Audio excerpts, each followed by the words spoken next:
The moment Lila's hand slipped, she knew her life was over. Not from the fall, though the champagne bottle did tumble in slow motion toward a table where men in $1,000 suits sat discussing things that made other men disappear. Not from losing another job she desperately needed, but from the hand that caught her wrist mid-stumble, fingers wrapping around bone with terrifying precision, belonging to a man whose eyes held the kind of darkness that swallowed people whole. She should have run, should have apologized and vanished like she always did. Instead, Adrian Volkov smiled at her and said, "Sit down." Everything that came after, the obsession, the violence, the choice that would rewrite her entire existence, started with those two words. The Celestine wasn't just expensive. It was the kind of place where money stopped being about numbers and started being about power. Where reservations required 3 references and a background check. Where the wrong fork could end a business deal and the right smile could start a war. Lila Monroe had been invisible there for 8 months. She'd perfected the art of it, eyes down, movements efficient, presence forgettable.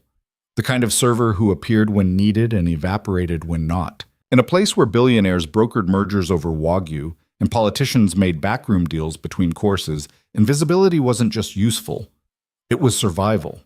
Tonight, that invisibility was failing her. Her hands shook as she balanced the tray of champagne flutes.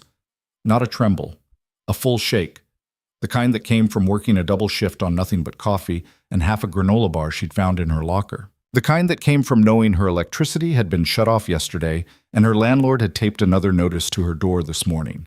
The kind that came from being 23 and so tired she sometimes forgot what not being tired felt like. "Table 12 needs refills," Marcus, the floor manager, hissed as she passed. His eyes were always angry, always watching for mistakes he could weaponize. "And for Christ's sake, stand up straight. You look like you're about to collapse." "I am about to collapse," she thought, but didn't say. Instead, she nodded, adjusted her grip on the tray, and headed toward the main dining room where crystal chandeliers cast everything in expensive golden light. Table 12. Easy. Just smile, pour, disappear.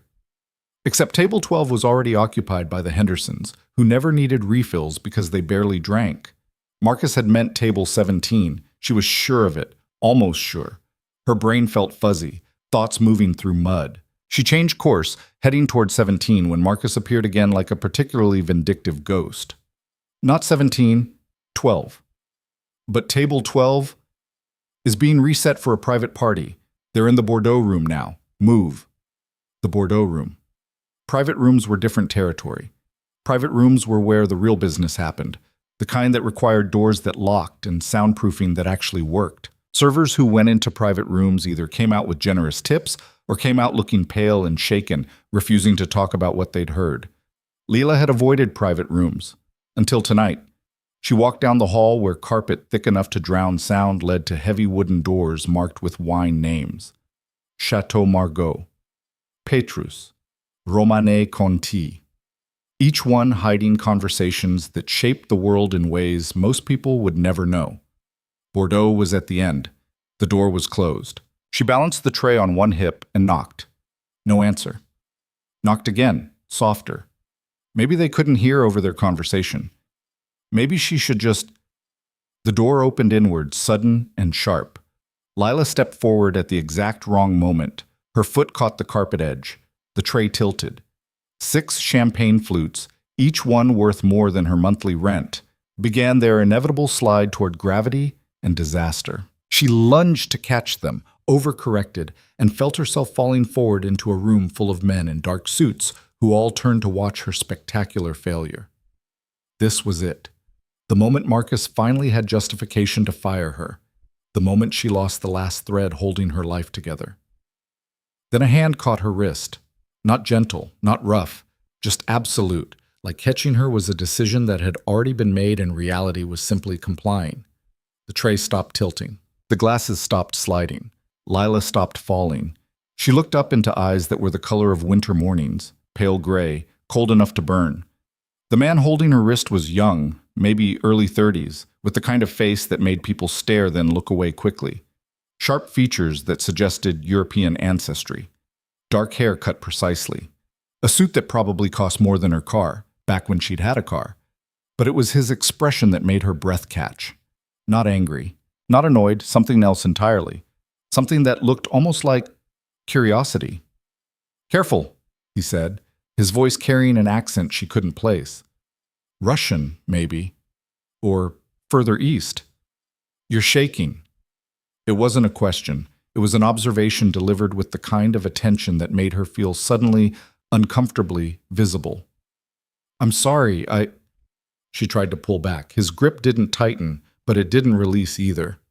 You'll just sit down before you fall down." The room went quiet. 4 other men, all of them radiating the particular tension of people used to violence, stared at their companion like he'd just suggested burning down the building. "Adrian," one of them said, his voice careful, We're taking a break."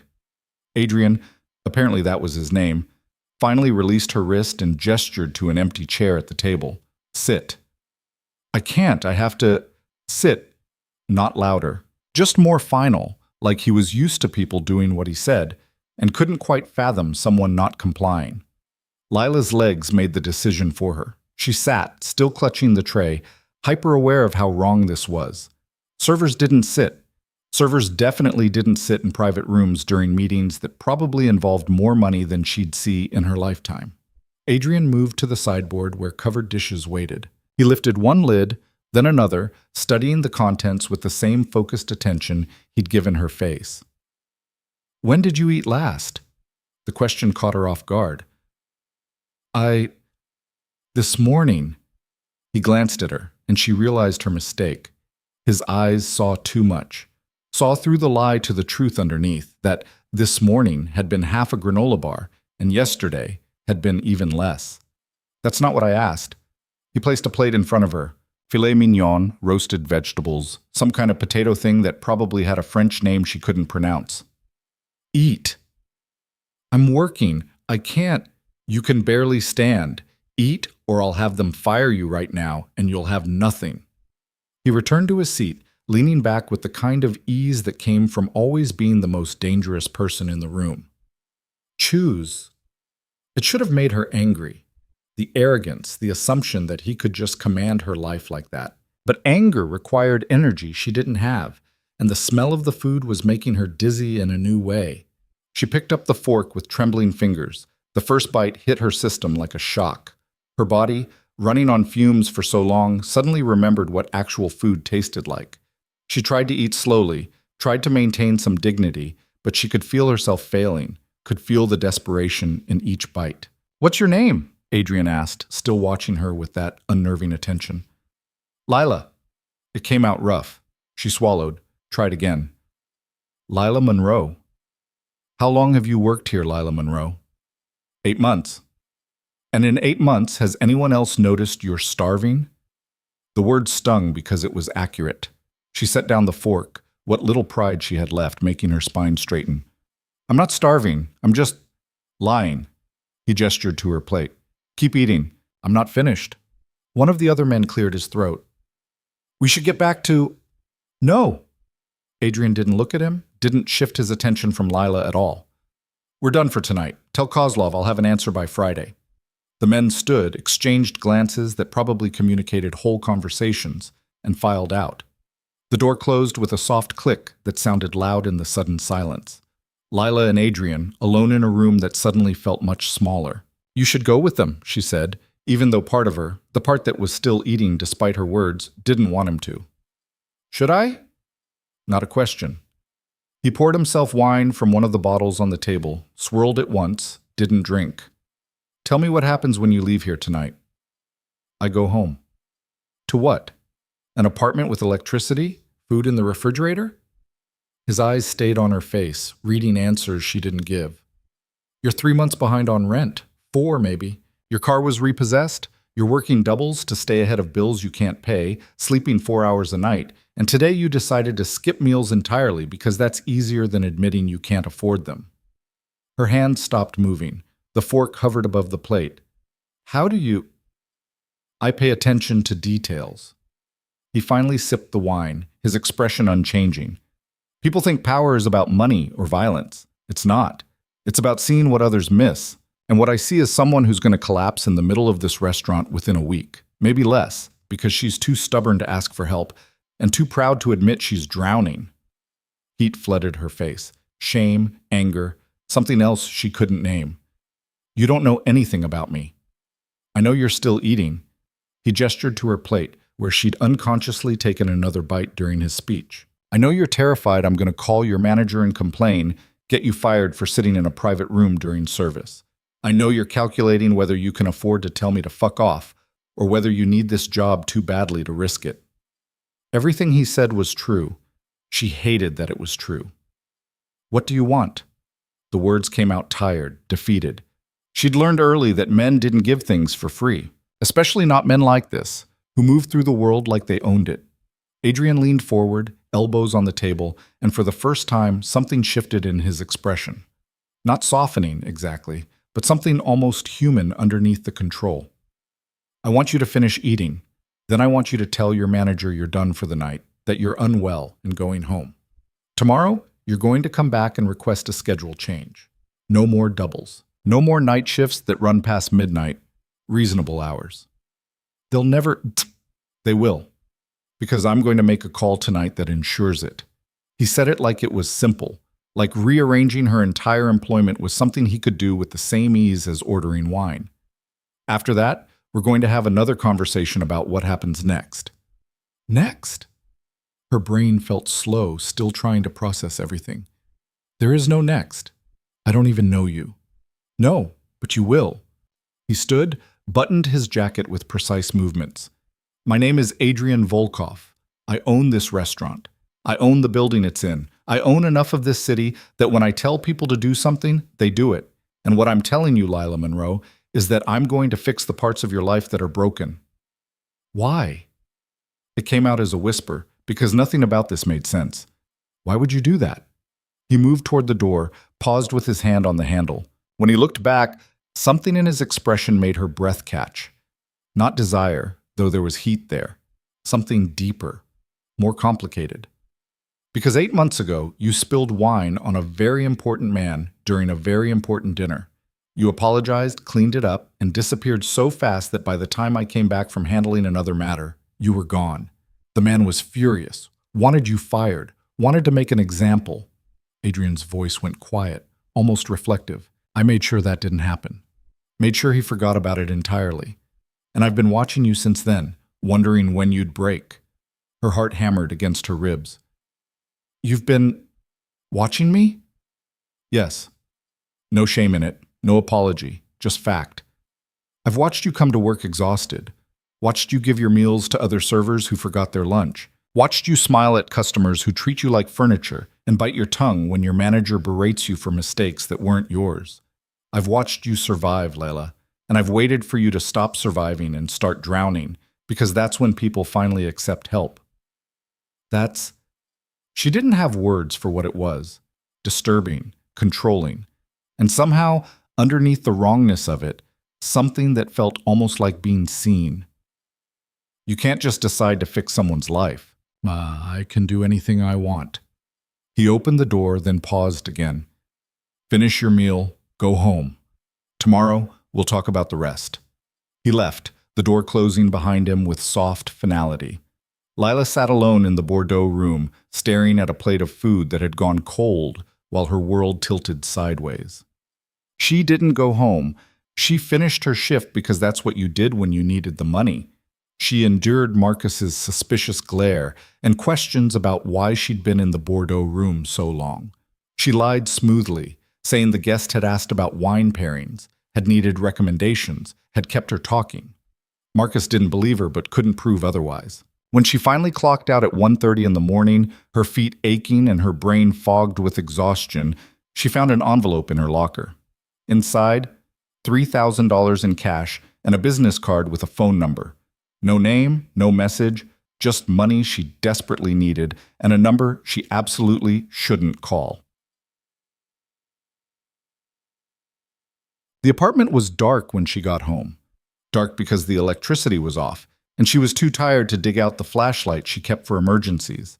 She navigated by memory to her mattress on the floor. The bed frame had been sold 2 months ago, and collapsed onto it fully clothed. Her phone, charged at work, glowed with 3% battery. She should let it die. Should save the power for tomorrow when she'd need it for job calls if this all went sideways. Instead, she stared at the business card, at the number printed in simple black text. Adrian Volkov, owner of the Celestine, owner of enough of the city to make managers give her reasonable hours with a single phone call, owner of eyes that saw through her in ways that should have terrified her, but instead made her feel something she'd almost forgotten, present, real, visible. She typed the number into her phone, stared at it, deleted it, typed it again. Her finger hovered over the call button. This is stupid. He's clearly dangerous, clearly used to controlling everything around him. Clearly not someone you get involved with unless you want your life to get infinitely more complicated. She pressed call. It rang once. You waited longer than I expected. Adrian's voice, even through the phone, carried that same absolute certainty. Like he'd known she'd call and had been simply waiting for her to catch up to the inevitable. The money is yours. No strings. Considerate payment for 8 months of watching incompetent management nearly destroy someone worth preserving. She should hang up, should thank him politely, and never contact him again. I can't accept $3,000 from a stranger. Then get to know me. A pause, and she could almost hear him smile. Have dinner with me. Tomorrow night. Somewhere that isn't the Celestine, where you can sit without worrying about being seen by your manager. This is insane. Yes. The simple agreement caught her off guard. She'd expected him to argue, to persuade, to use that commanding voice to tell her what she was going to do. Instead, he just acknowledged the truth and waited. I don't understand what you want from me, she said finally, staring at the dark ceiling of her dark apartment, clutching cash that could pay her rent and buy groceries, and maybe let her breathe for the first time in months. I want to have dinner with someone interesting.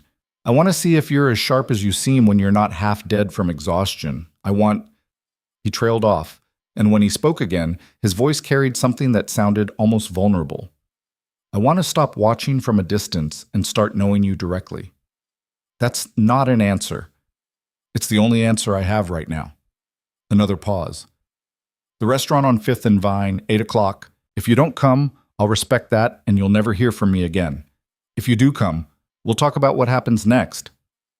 He hung up before she could respond. Lila lay in the dark, phone dying in her hand, cash on her chest, and tried to convince herself she wouldn't go.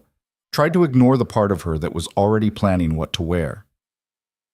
The restaurant on 5th and Vine was small, intimate, the kind of place that didn't need to advertise because people who knew about it already knew. Lila arrived 15 minutes late on purpose, testing whether he'd still be there or whether this had all been some elaborate game. He was there. Seated at a corner table, wearing a different suit but the same expression of controlled patience. He stood when he saw her, a gesture so old-fashioned it felt jarring, and waited while she crossed the room on legs that felt unsteady for entirely new reasons. You came, he said, pulling out her chair. I'm curious. She sat, hyper-aware of the dress she'd chosen, the only nice thing she owned that still fit after months of unintentional weight loss. That doesn't mean I trust you. Good. You shouldn't. He resumed his seat, and something in the way he looked at her made her feel exposed. Not sexually, though there was heat underneath everything. Just seen, completely. Trust is earned. I haven't earned it yet. Yet. She picked up the menu, scanned prices that made her wince even though he was clearly paying. You're very confident. I'm very patient. He ordered wine without asking if she wanted it, and normally that would have annoyed her, but the bottle that arrived was something special.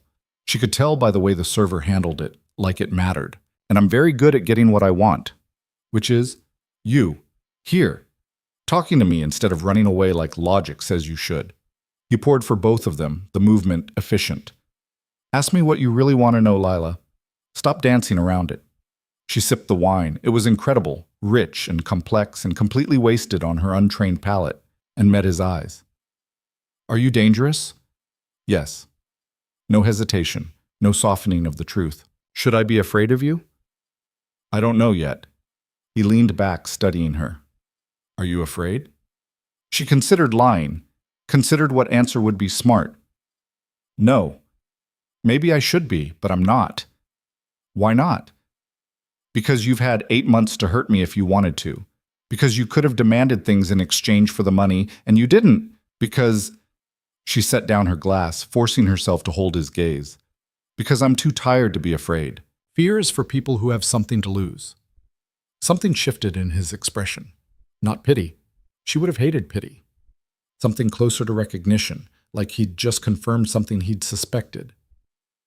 You think you have nothing to lose? You're wrong.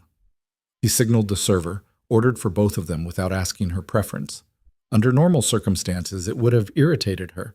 Tonight, it felt easier to let someone else make decisions. You have your life, your autonomy, your ability to walk away from this table and never see me again. Those are valuable things. Don't pretend they're not. Then why am I here? The question came out sharper than she intended. If you're so dangerous and I have so much to lose, why did you want me to come? Because I'm selfish. He said it simply, like confession. Because 8 months ago I saw someone who reminded me of something I used to be, and I've been unable to stop thinking about whether you'd survive or break. Because I want to know what happens when someone like you, someone who's been invisible so long she's forgotten what it feels like to be seen, finally lets someone look. The food arrived. She barely noticed what it was, too caught up in the way he spoke. Direct. Honest in a way that felt almost brutal. I'm not a project, she said quietly. I'm not something you fix because you're bored. No, you're not. He cut into his steak with precise movements. You're someone who's drowning in slow motion, who's so used to surviving alone that you've forgotten how to ask for help. And I'm someone who's spent years building power specifically so I can do whatever I want with it. Right now, what I want is to stop watching you break and start watching you thrive. Why? I don't know. The admission seemed to cost him something. I've asked myself that question for 8 months. The answer keeps changing. Maybe because you're interesting.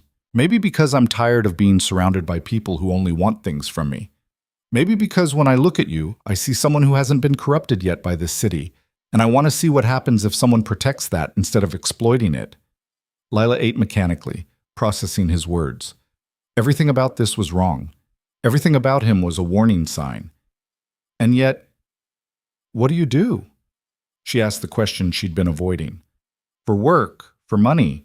You said you owned the restaurant, the building. How? He set down his fork, met her eyes with that unnerving directness. I'm going to tell you the truth because lying to you at this point would be insulting. But once I tell you, you're going to have to decide whether you can live with what you know. Her heart rate kicked up. Okay. I run an organization that operates outside legal boundaries. We move money, goods, information. We solve problems that can't be solved through official channels. We protect people who pay for protection and remove obstacles for clients who require it. In simpler terms, Lila, I'm what people call a criminal, what law enforcement would call organized crime, what I call necessary business in a city that runs on corruption anyway. The restaurant seemed very quiet suddenly, very small. You're telling me you're in the Mafia? The Mafia is Italian, I'm Russian, but functionally, yes. He didn't look away, didn't soften it. I'm telling you that the money I used to pay for your dinner was earned through activities that would put me in prison if authorities could prove them. I'm telling you that the people you saw in that room last night were discussing a territorial dispute that will likely end in violence. I'm telling you exactly who I am, so you can make an informed decision about whether you want to stay at this table. She should leave, should stand up, walk out, block his number, and pretend this conversation never happened. If I leave, she said slowly, what happens? You go back to your life, I leave you alone. The money is still yours, that doesn't change. Your schedule at work will still be fixed. I keep my word, Lila, always. And if I stay? His expression shifted, still controlled, but something heated underneath. Then we finish dinner, we talk more, and tomorrow I start teaching you what it means to be part of my world. I never said I wanted to be part of your world. No. But you're still sitting here. He leaned forward slightly. You're still asking questions instead of running. You're curious about me, about this life, about what it would feel like to stop being invisible and start being protected. I can see it in the way you look at me, like you know this is dangerous, but you're too tired of being afraid to care. He was right. She hated that he was right. I'm not going to become a criminal, she said firmly. Whatever you're offering, if it involves me breaking laws or hurting people, it doesn't. He cut her off gently. I'm not asking you to join my organization, Lila. I'm asking you to let me take care of the parts of your life that are killing you slowly. I'm asking you to trust me enough to accept help. And I'm asking you to be honest about the fact that you're attracted to me, not despite what I am, but because of it. Heat flooded her face. I'm not. You are. Not arrogant, just certain. I can see it in the way you lean toward me when I talk, the way you haven't touched your phone once since you sat down, the way you're trying to decide whether wanting someone like me makes you weak or simply human. You don't know what I'm thinking. Then tell me I'm wrong. She couldn't, because he wasn't. Because somewhere between last night and tonight, between being caught and being seen, she'd stopped being afraid and started being something else. Curious. Drawn. Interested in a man who should have terrified her but instead made her feel awake for the first time in years. This is a terrible idea, she said finally. Yes.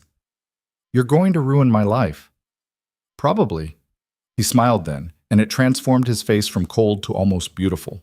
But I'm also going to make sure you're never hungry again, never scared of losing your apartment, never invisible. I'm going to give you a life where you matter, Lila, where someone sees you and refuses to look away. She picked up her wine, drained half the glass, and made a decision that would change everything. Okay. Okay? He repeated the word like he needed confirmation. I'll stay. For dinner. For whatever comes after. She set down the glass with shaking hands. I'll let you teach me about your world. But I have conditions. Name them. You don't lie to me, ever. I don't care how ugly the truth is. You tell me. She held up a second finger. You don't make decisions about my life without asking me first. You can offer, suggest, recommend, but you don't command. Agreed. He didn't hesitate. And if I want to leave, if I change my mind and decide this is too much, you let me go. No threats. No consequences. You just let me go. Something complicated crossed his face. Almost pain. That one's harder. That one's non-negotiable. They stared at each other across the table, and Lila saw the moment he decided. Saw him choose to agree, even though it clearly cost him something. Okay, you want to leave? I let you go. He extended his hand across the table. Do we have a deal? She looked at his hand, strong, scarred knuckles, long fingers, a hand that had probably done terrible things. Then she looked at his face, at eyes that watched her with an intensity that should have been frightening, but instead felt like finally being the center of someone's attention. She took his hand. His fingers closed around hers, warm and certain, and she felt the shift, felt the moment where her life split into before and after. Tell me something true, he said, still holding her hand. Something you've never told anyone. The request caught her off guard. Why? Because I want to know you, the real you, not the version that smiles for customers or hides from managers. You. She should have deflected, should have given him something safe and meaningless.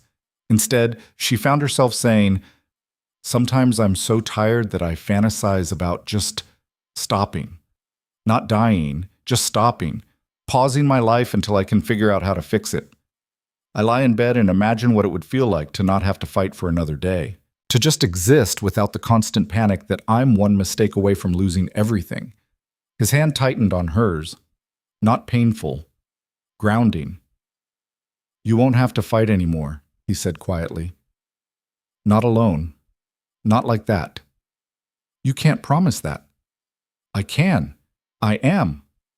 He released her hand slowly, like he didn't quite want to. Your fighting days are over, Lila Monroe. From now on, someone else handles the battles while you figure out who you are when you're not in survival mode.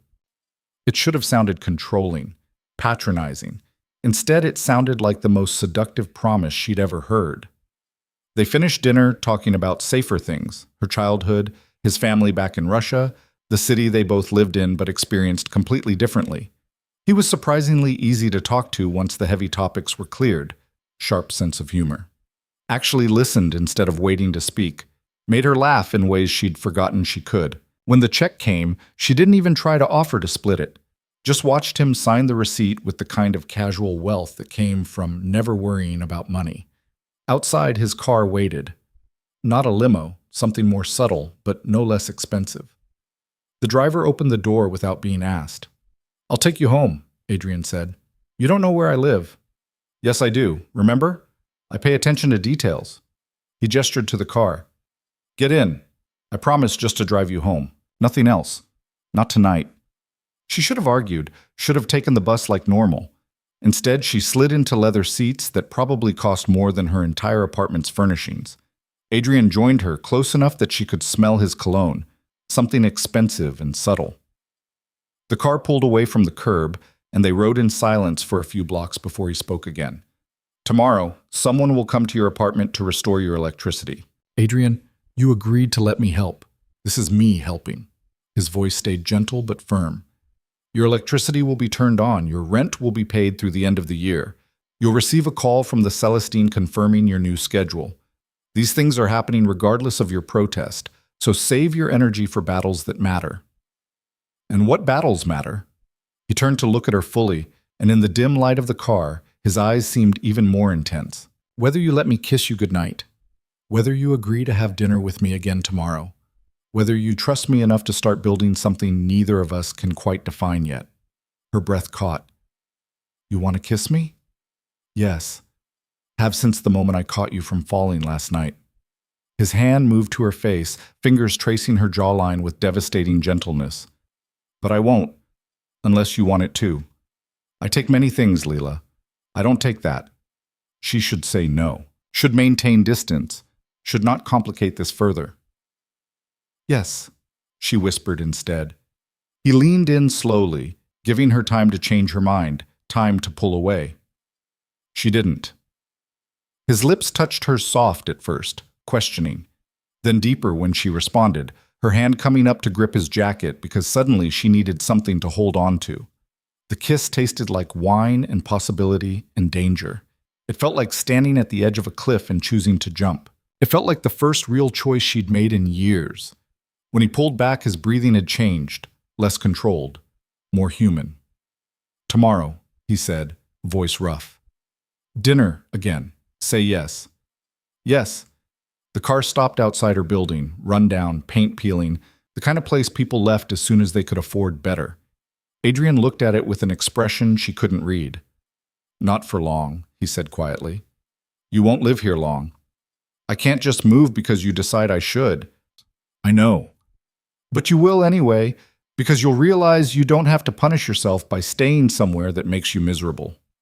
He kissed her again, briefer this time. "Go inside. Sleep. Tomorrow, your life starts getting easier." She got out of the car on unsteady legs and watched it drive away, taking with it the most dangerous man she'd ever met. The man she'd just agreed to see again tomorrow. Inside her apartment, still dark, but not for long apparently, Lila lay on her mattress and touched her lips where he'd kissed her. She'd made her choice. She just hoped she'd survive it. The electricity came back on at 9 the next morning, jolting Lila awake with the sudden hum of her ancient refrigerator and the lamp she'd forgotten to turn off. She lay there blinking at the ceiling, her apartment suddenly bright and ordinary and wrong somehow, like waking up in a different life. Her phone showed 3 missed calls from the Celestine and a text message from a number she didn't recognize. "Your new schedule starts Monday. 3 dinner shifts per week, off by 10. Marcus has been informed. V. Volkov." Adrian had already made it happen. She should have felt relieved. Instead, she felt something closer to vertigo, like the ground beneath her had shifted while she slept, and now nothing was quite level anymore. The second text came while she was staring at the first. "Dinner tonight. 7. I'll pick you up." Not a question. Never a question with him. She typed back quickly. "I can meet you there." The response was immediate. "I know you can. I'd prefer to pick you up. Let me do this." Her finger hovered over the keys. Every instinct screamed that letting him pick her up was another step deeper into whatever this was. That maintaining her own transportation meant maintaining control, independence, an escape route. "Okay," she typed anyway. 3 dots appeared, disappeared, appeared again. Finally, "Good girl." The words sent heat through her that she absolutely refused to examine. She threw the phone onto her mattress and headed for the shower, trying to ignore how much she was already looking forward to 7 o'clock. The day crawled by in strange stops and starts. A man in a utility uniform showed up to confirm her electricity was working properly. An envelope appeared under her door containing a receipt showing her rent paid through December and a note in precise handwriting that simply said, "One less thing to worry about." She went to the grocery store with cash from the envelope Adrian had left and felt dizzy buying actual food, filling a cart instead of calculating every item down to the penny. At 6:30, she stood in front of her closet, really just a rack of hangers against one wall, trying to figure out what you wore to dinner with a criminal who kissed you like he was claiming something. She settled on a dark green dress she'd bought at a thrift store months ago, before everything fell apart. It fit better now than it had then, her body leaner from missed meals, but it was still the nicest thing she owned. She twisted her dark hair up, let it fall, twisted it again. Put on makeup. Took off the makeup. Put it back on with a lighter hand. She was being ridiculous. This was just dinner. Just another conversation. Except it wasn't, and they both knew it. At 7 exactly, her phone buzzed, downstairs. She grabbed her jacket and headed down the 3 flights of stairs, her heels clicking against concrete that was cracked and stained and desperately needed replacing. Outside, the same black car from last night waited, Adrian leaning against it in a charcoal suit that probably cost more than her entire wardrobe. He straightened when he saw her, and something in his expression made her step slow. Not the controlled mask he'd worn at the restaurant. Something rawer, hungrier. "You look beautiful," he said when she reached him, and the way he said it made her believe he actually meant it. Not polite flattery, just observation. "You look like you're about to close a business deal." "I am." He opened the car door for her. "The business is convincing you to trust me. The deal is you letting me show you what your life could be." She slid into the car, hyper-aware of him joining her, the door closing them into intimate proximity. "That's not how business deals work. It is when both parties want the same thing, but one of them is too stubborn to admit it."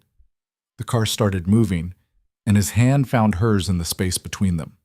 Not grabbing, just resting there, thumb tracing circles on her palm. "How was your day?" The casual question caught her off guard. "Strange. I went grocery shopping and didn't have a panic attack over the total." "Good. What else?" "I kept waiting for someone to tell me it was a mistake, that the electricity would be shut off again, that the rent receipt was fake."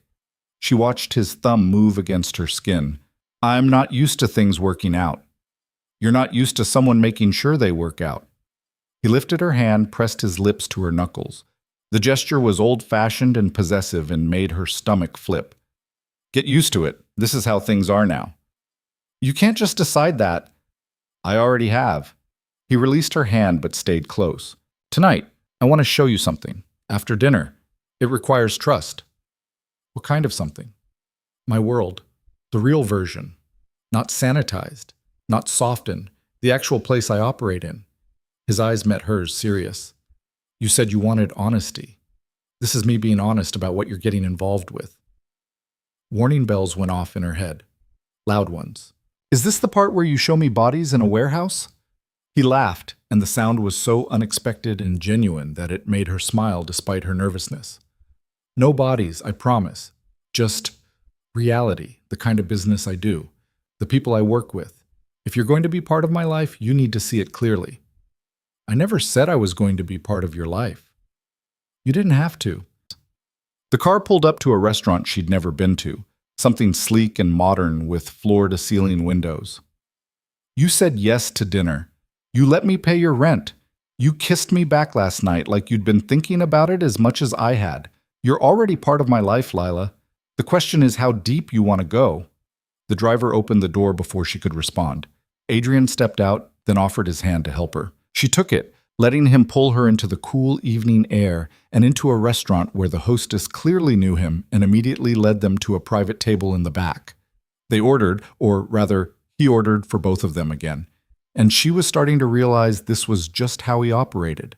Taking control not because he thought she couldn't handle it, but because he wanted to, because it satisfied something in him to take care of details. Tell me about your family, he said once wine had been poured. Parents? Siblings? Dead. Car accident when I was 19. The words came out flat, practiced.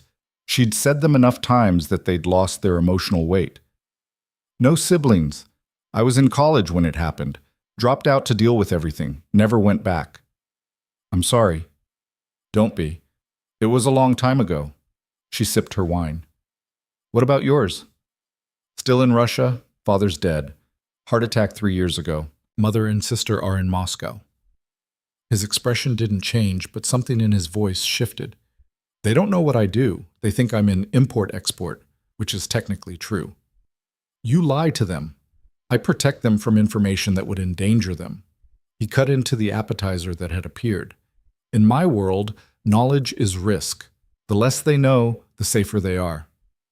But you're telling me everything. Because you asked. And because lying to you feels wrong in a way lying to them doesn't. He met her eyes. You're different. How? I don't know yet. That's what I'm trying to figure out. He set down his fork. When I saw you that first time 8 months ago, you were apologizing to a man who was screaming at you over wine on his sleeve.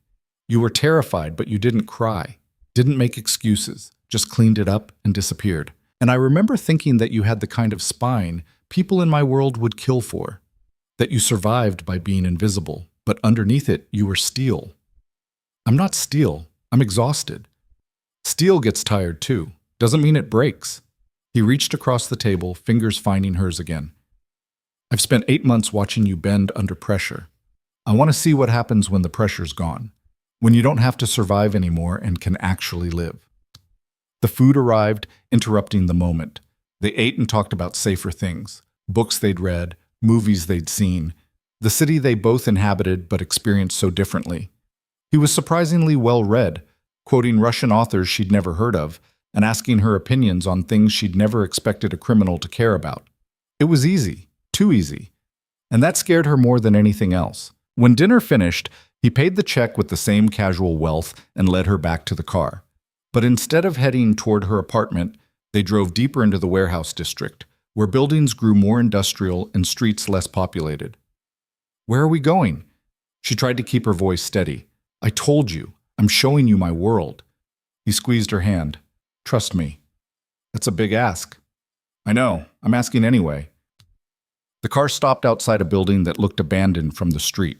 Broken windows, faded paint, graffiti on the walls. But when Adrian led her to a side door and knocked a specific pattern, it opened immediately. The man who answered was massive, easily 6'5" and built like he broke things for a living. He nodded at Adrian, then looked at Lila with open curiosity. This is Lila, Adrian said simply. She's with me. Whatever that meant, it was enough. The man stepped aside, and they entered a building that was very much not abandoned inside. The first floor had been converted into something between a warehouse and an office. Boxes stacked along walls, computers on desks, men moving with purpose. Everyone stopped when they saw Adrian. Back to work, he said without raising his voice. They obeyed immediately. He led her through the space to a metal staircase, up to a second floor that had been converted into offices. His was at the end, glass walls that let him see everything, minimalist furniture, a desk covered in paperwork and laptops. This is where you work, she said, looking around at a space that somehow fit him. Clean, organized, controlled. This is one place I work. I have others. He closed the door behind them, and suddenly the noise from downstairs faded, soundproofing. Sit, please. She took one of the chairs facing his desk, watching as he moved around the space with the ease of someone completely comfortable in his environment. He poured 2 glasses of whiskey from a decanter on a shelf, handed her one.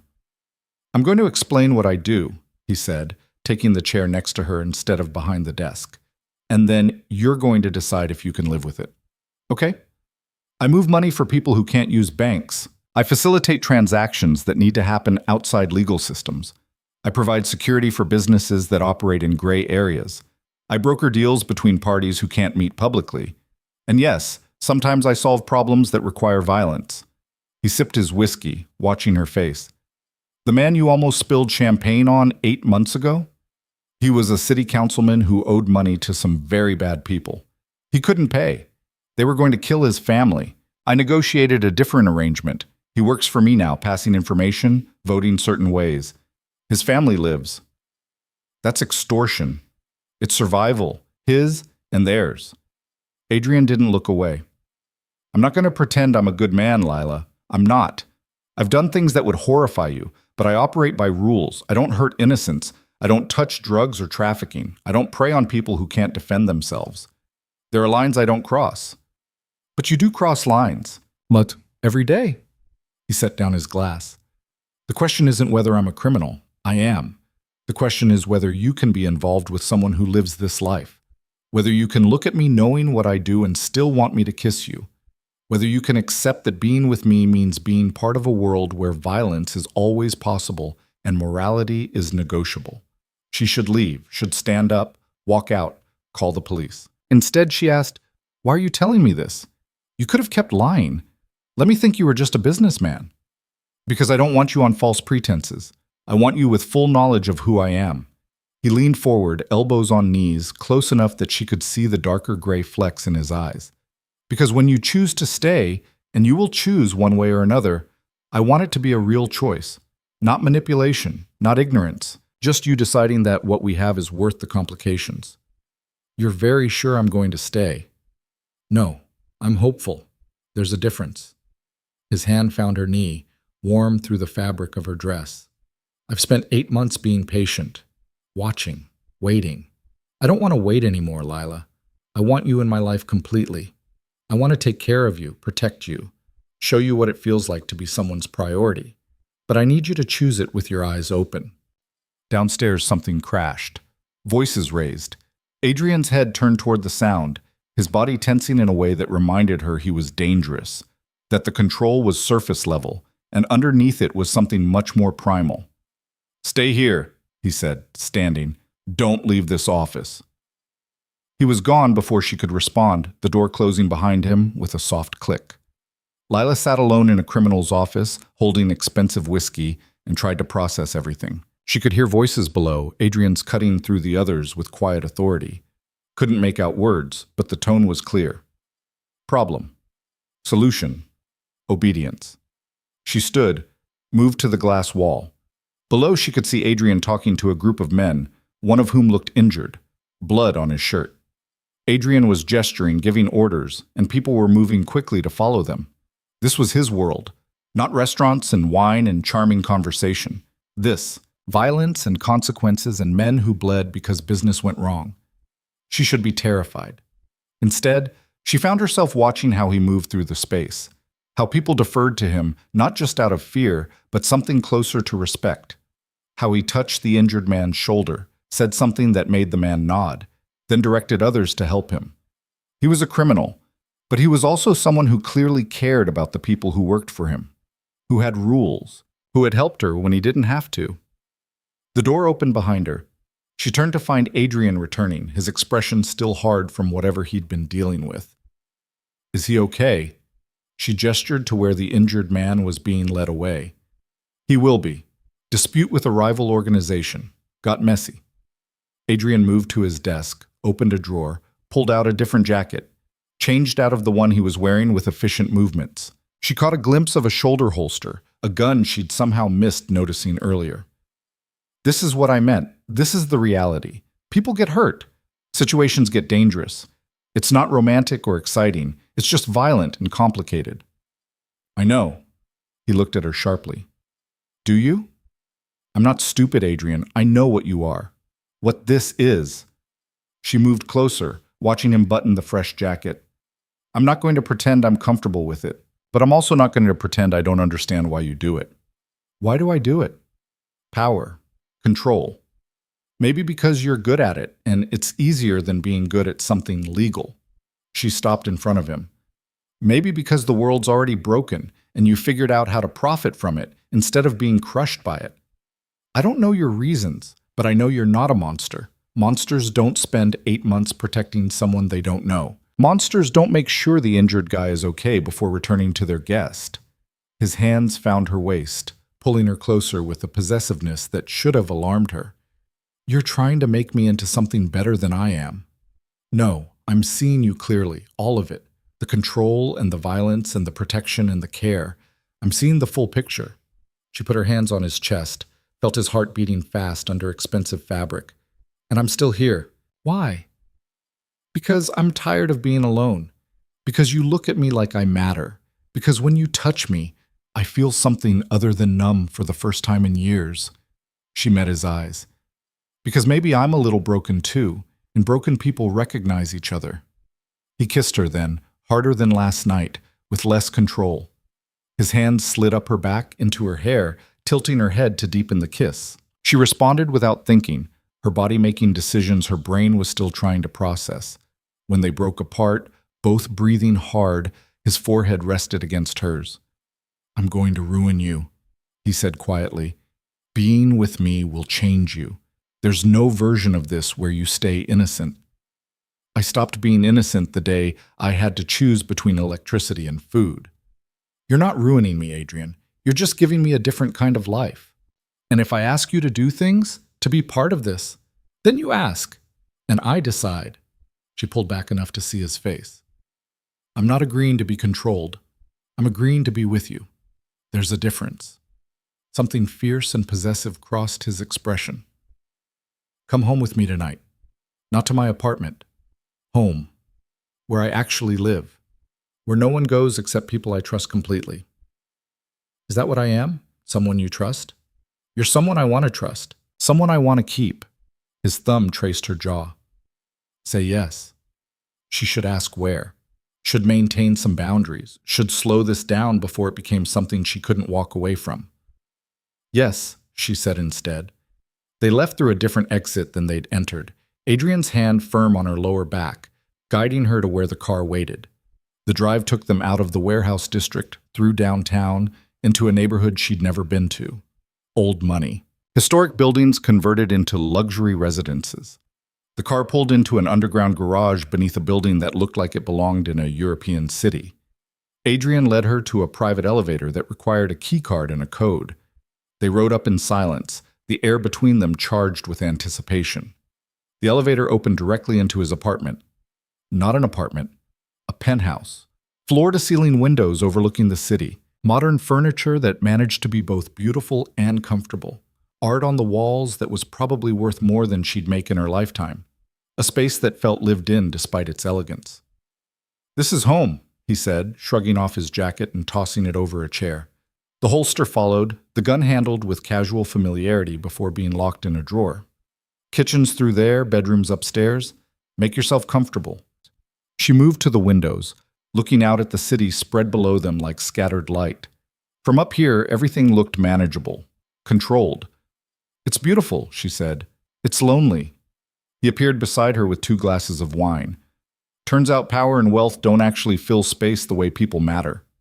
Is that what I'm here for? To fill space? You're here because I want you here, because watching you in my space feels right in a way nothing has felt right in years. He handed her the wine. Because I'm selfish, and I want things, and right now what I want is you staying the night, sleeping in my bed. Waking up here tomorrow morning. Just sleeping? His smile was slow and dangerous. I'm not going to touch you unless you ask me to, but I want you in my bed, Lila. Want to know what it feels like to have you that close. Want to see if you'll still be here in the morning, or if you'll run when you wake up and remember who I am. I won't run. Promise? I don't make promises I can't keep. She sipped the wine, trying to calm nerves that had nothing to do with fear and everything to do with want. But I'll stay tonight. See how it feels. Fair enough. He set down his glass, held out his hand. Come on, I'll show you where everything is. The tour was brief. Guest bathroom, his office, the bedroom that took up most of the second floor and had windows that looked out over the entire city. The bed was massive, covered in dark gray sheets that looked expensive and felt even more so when she touched them. I'll sleep on the couch if you're uncomfortable, Adrian said from behind her. This doesn't have to be, say, I want you here. The words came out before she could second guess them. In the bed. With me. I don't know what I'm doing. Neither do I. He moved closer, his hand settling on her shoulders, warm and grounding. I've never brought anyone here, Lila. Never wanted to. You're the first person who's been in this bedroom besides me, so we're both figuring this out. She turned to face him. What do you want? Everything. But I'll settle for you staying. His hand slid down her arms.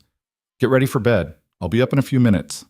He left, giving her privacy she wasn't sure she wanted. She found the bathroom, marble and chrome and more space than her entire apartment, and used the toiletries he'd clearly bought specifically for guests who never materialized. Changed out of her dress into one of his shirts that she found hanging in the closet, the fabric soft and smelling like him.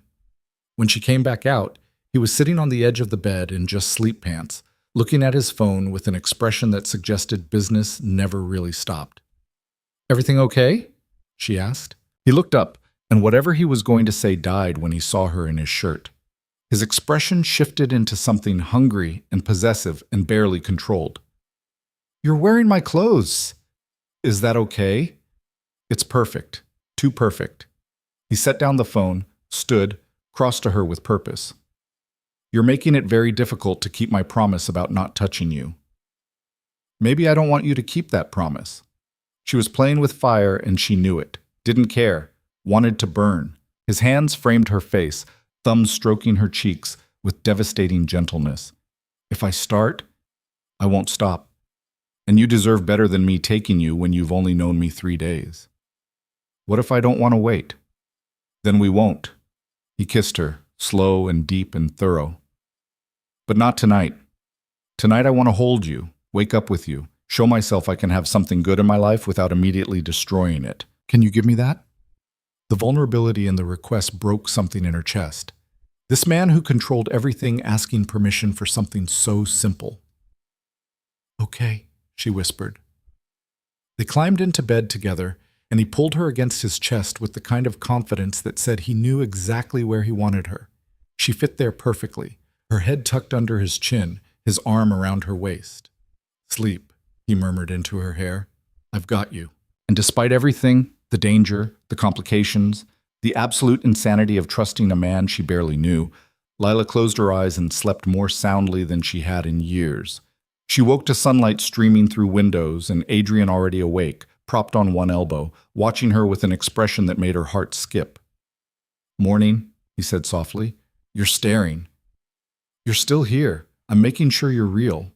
His hand traced lazy patterns on her hip through his shirt. How do you feel? Like I just made the biggest decision of my life by staying the night with a criminal I met 4 days ago. 3 days ago. We met 3 days ago. He leaned down, kissed her forehead. And yes, you did. Question is whether you regret it. She thought about her empty apartment, her struggling life, the years of being invisible and alone.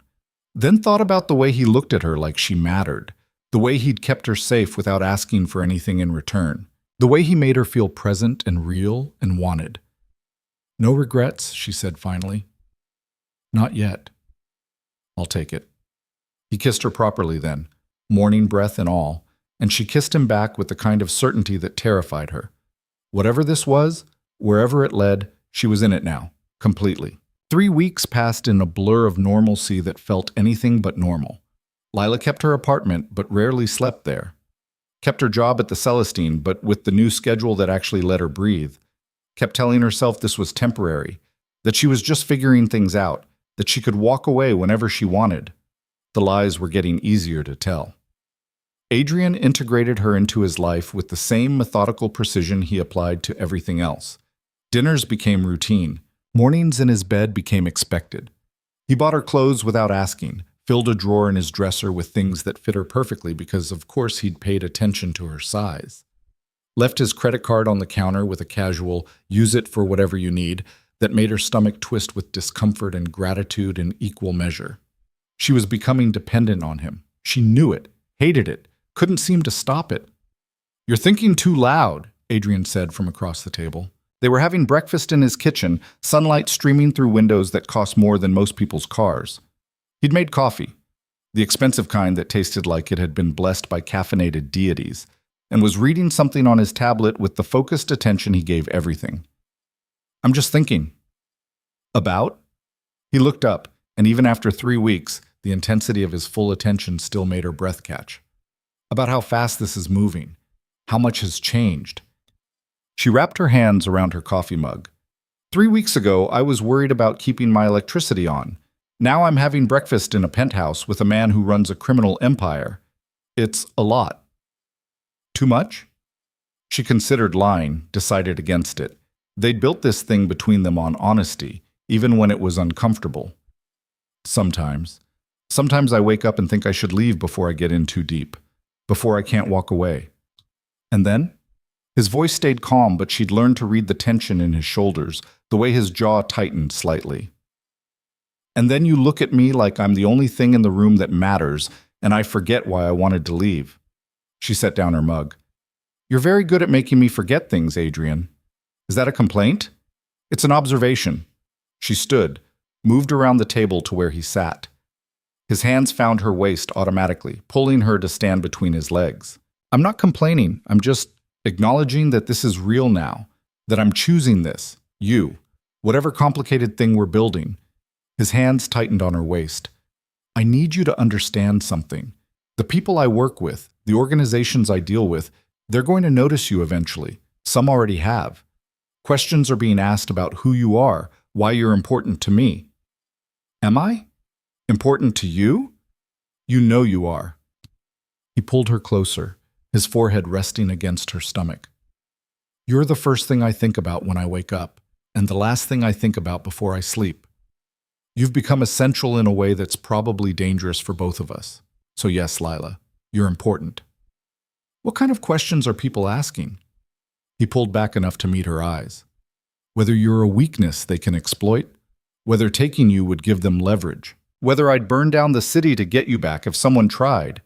Her heart hammered against her ribs. And would you? Without hesitation. No doubt in his voice, just certainty. Which is why I need to teach you things. How to protect yourself. Who to call if something goes wrong. What to do if... His phone rang, cutting him off.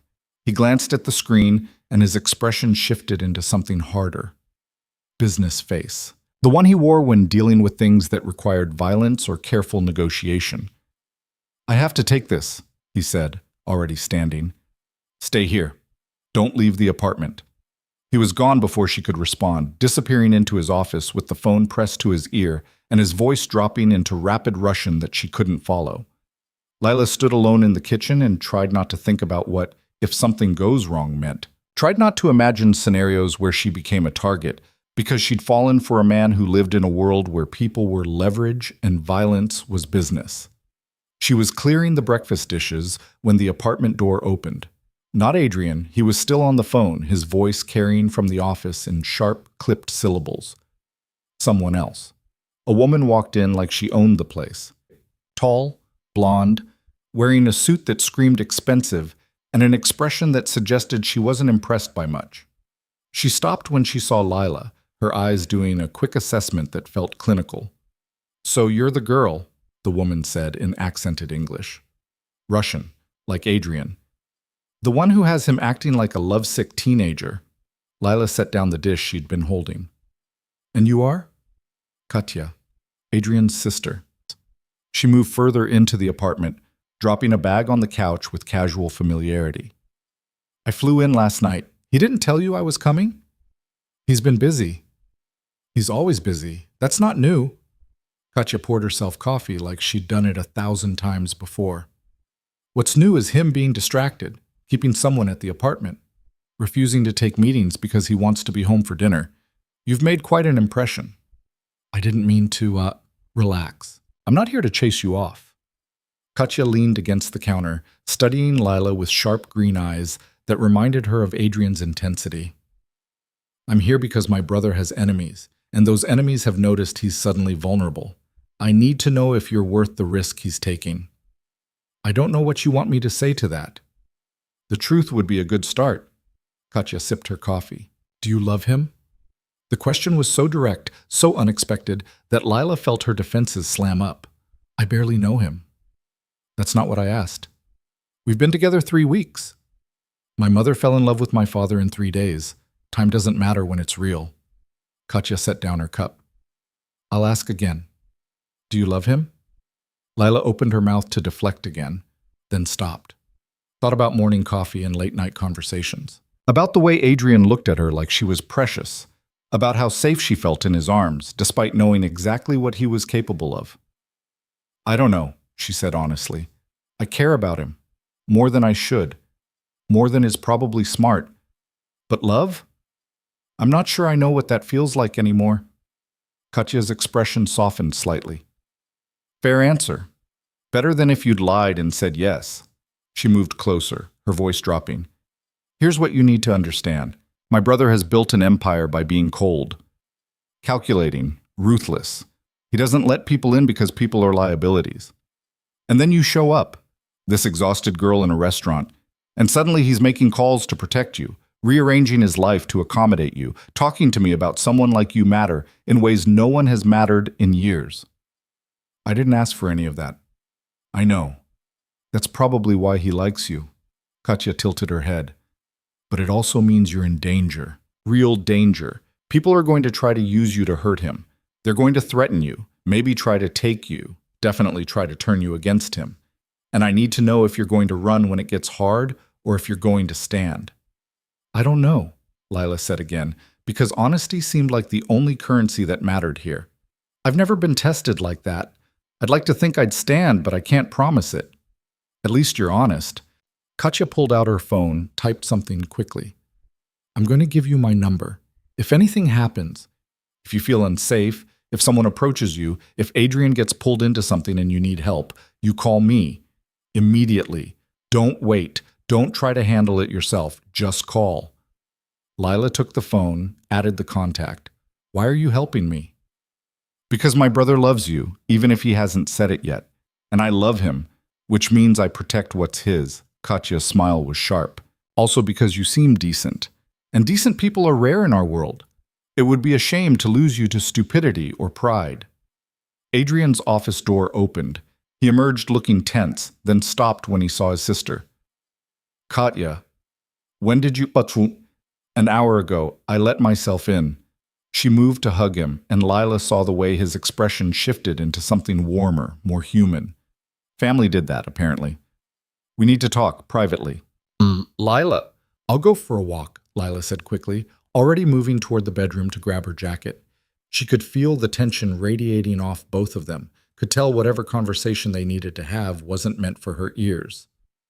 "Take Dimitri with you," Adrian called after her. "Don't go alone."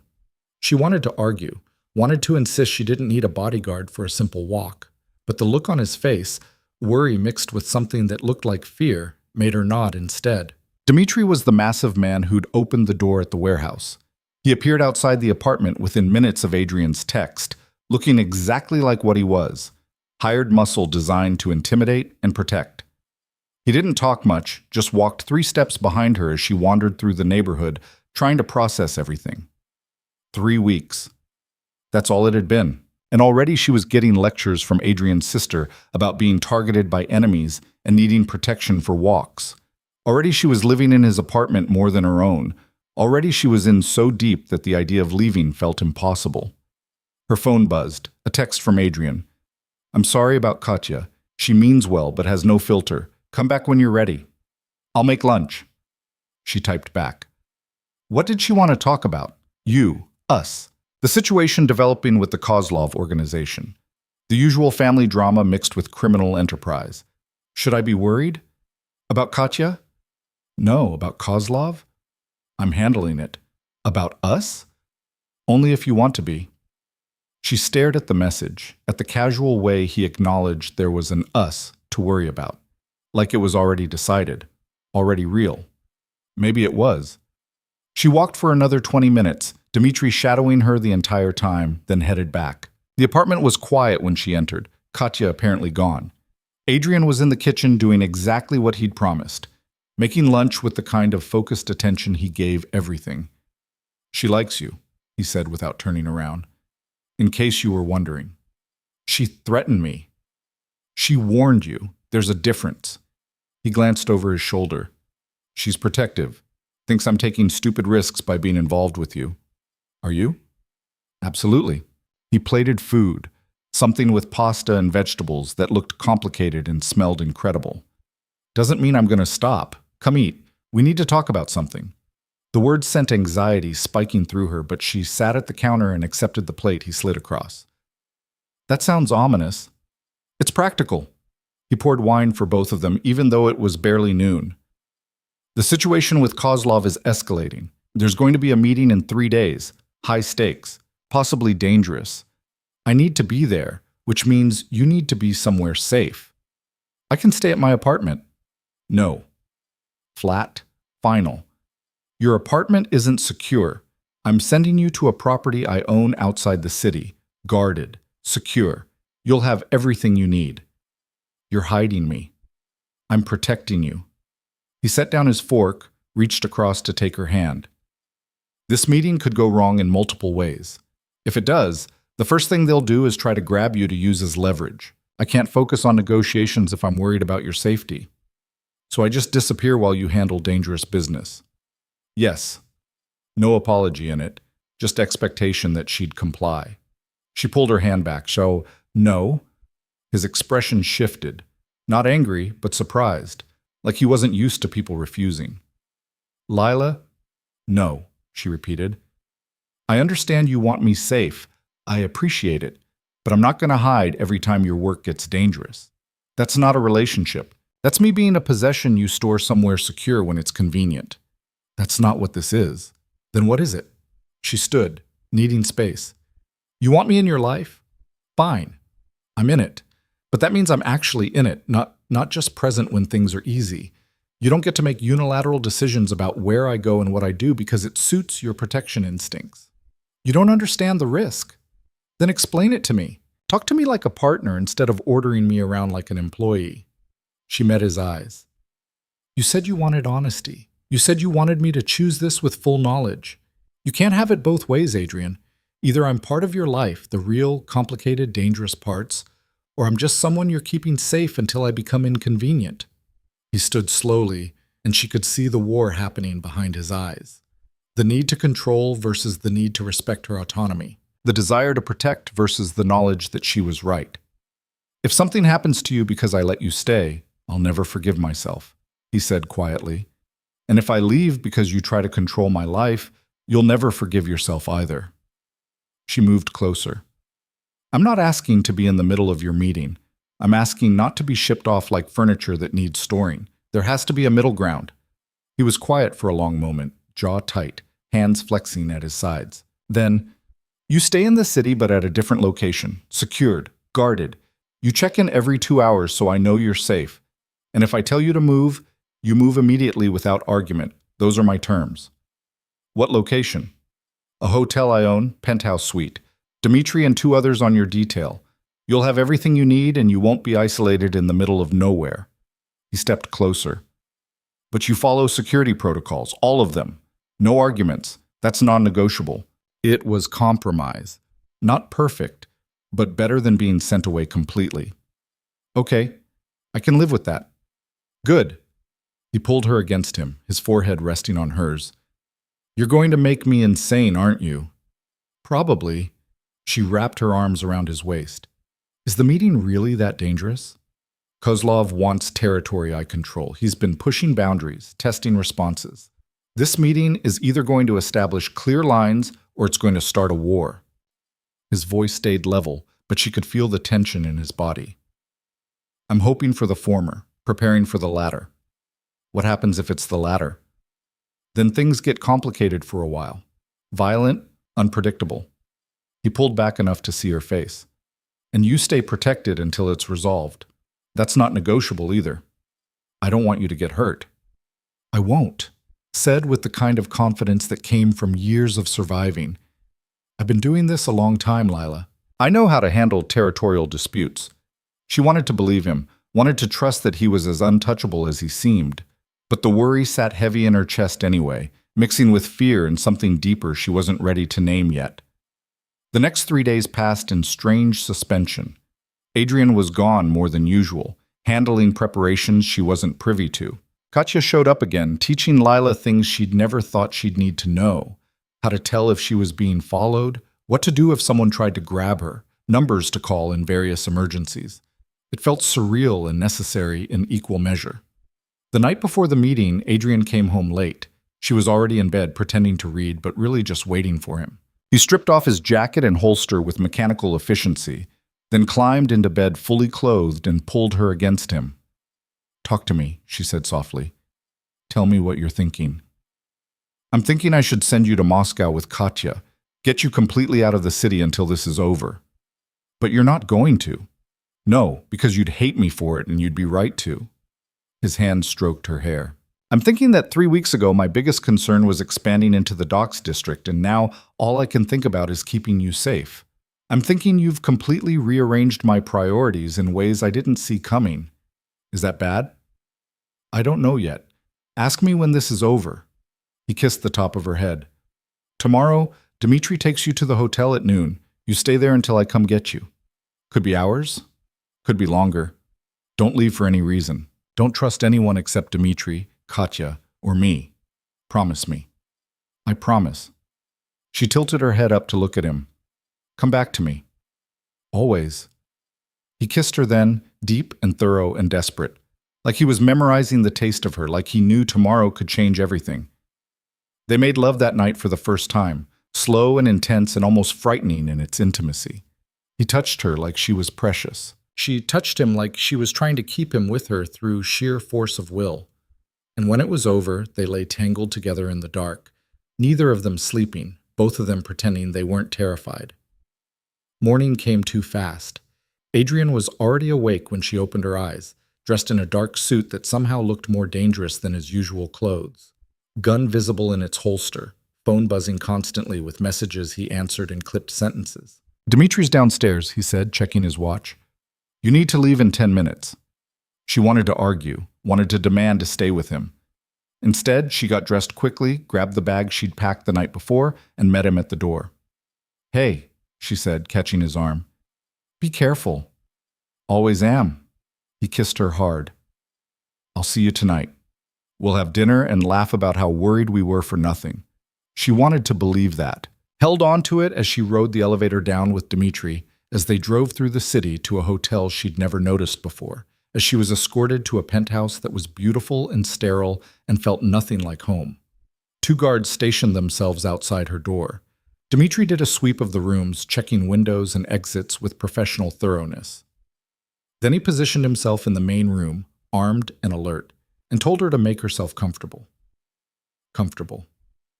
Right. She tried to read, tried to watch TV, checked her phone obsessively, even though Adrian had said he wouldn't be able to text during the meeting. The hours crawled by like years. At 4 o'clock, her phone buzzed. Not Adrian. Katya. "Meeting's gone sideways. They're moving you. Dmitri has instructions. Do what he says. Don't panic." Her heart slammed against her ribs. She looked up to find Dmitri already moving, speaking rapid Russian into his phone while gesturing for her to grab her bag. "What's happening?" she asked, pride be damned. She needed information. "Change of plans, we're moving you to a secondary location. Now." His hand was on her elbow, already guiding her toward the door. "Where's Adrian?" "Handling the situation. He's fine. But we need to move." They left through a service exit, Dmitri and the other guards surrounding her in a formation that made her feel simultaneously protected and terrified. A different car waited in the underground garage. They were moving before she'd even fastened her seatbelt. "Dmitri, what happened at the meeting?" Kozlov brought twice the agreed number of men, started making demands instead of negotiations. Adrian called it off. Now both sides are positioning for what comes next. He took a corner fast enough to make her grab the door handle. "You're the most valuable piece on the board. We're making sure you're not in play." The car ride felt endless. They wound through parts of the city she didn't recognize, took turns that seemed random, but probably weren't. Dmitri's phone kept buzzing. His responses got shorter, more tense. They were 10 minutes from wherever they were going when the car behind them accelerated. Dmitri saw it first. His entire body language changed, hand moving to his gun. "Hold on!" The impact came from the side, another car slamming into them hard enough to send them spinning. Lila's head cracked against the window. Her vision went white with pain, then cleared enough to see Dmitri shouting into his phone, the driver fighting for control of the car. They crashed into a parked vehicle, metal screaming, glass breaking, the world tilting sideways. Then men were at the doors. Not Dmitri's men. Others. Pulling at handles, shouting in Russian. Dmitri fired through the window. Someone screamed. More gunfire, deafening in the enclosed space. Get down! Dmitri's hand pushed her head below the seat level. Stay down! Everything became chaos. Gunfire and shouting and the smell of smoke. Dmitri firing, reloading, firing again. The sound of car doors being forced open. Hands grabbing at her. She fought, kicked, scratched, did everything Katya had taught her. But there were too many of them, and she was still dizzy from hitting her head, and they were dragging her out of the car, despite Dmitri's desperate attempts to stop them. The last thing she saw before something covered her face was Dmitri going down, blood spreading across his shirt, his eyes meeting hers with something that looked like apology. Then everything went dark. Consciousness returned in pieces. Pain first, sharp and insistent at the back of her skull, then awareness of cold concrete beneath her, the smell of mildew, and something metallic that might have been blood. Voices speaking Russian somewhere close, too fast for her to follow, even if her brain wasn't swimming. Lila kept her eyes closed, tried to assess without moving. Her hands were bound behind her back with something that cut into her wrists when she tested it. Zip ties, probably.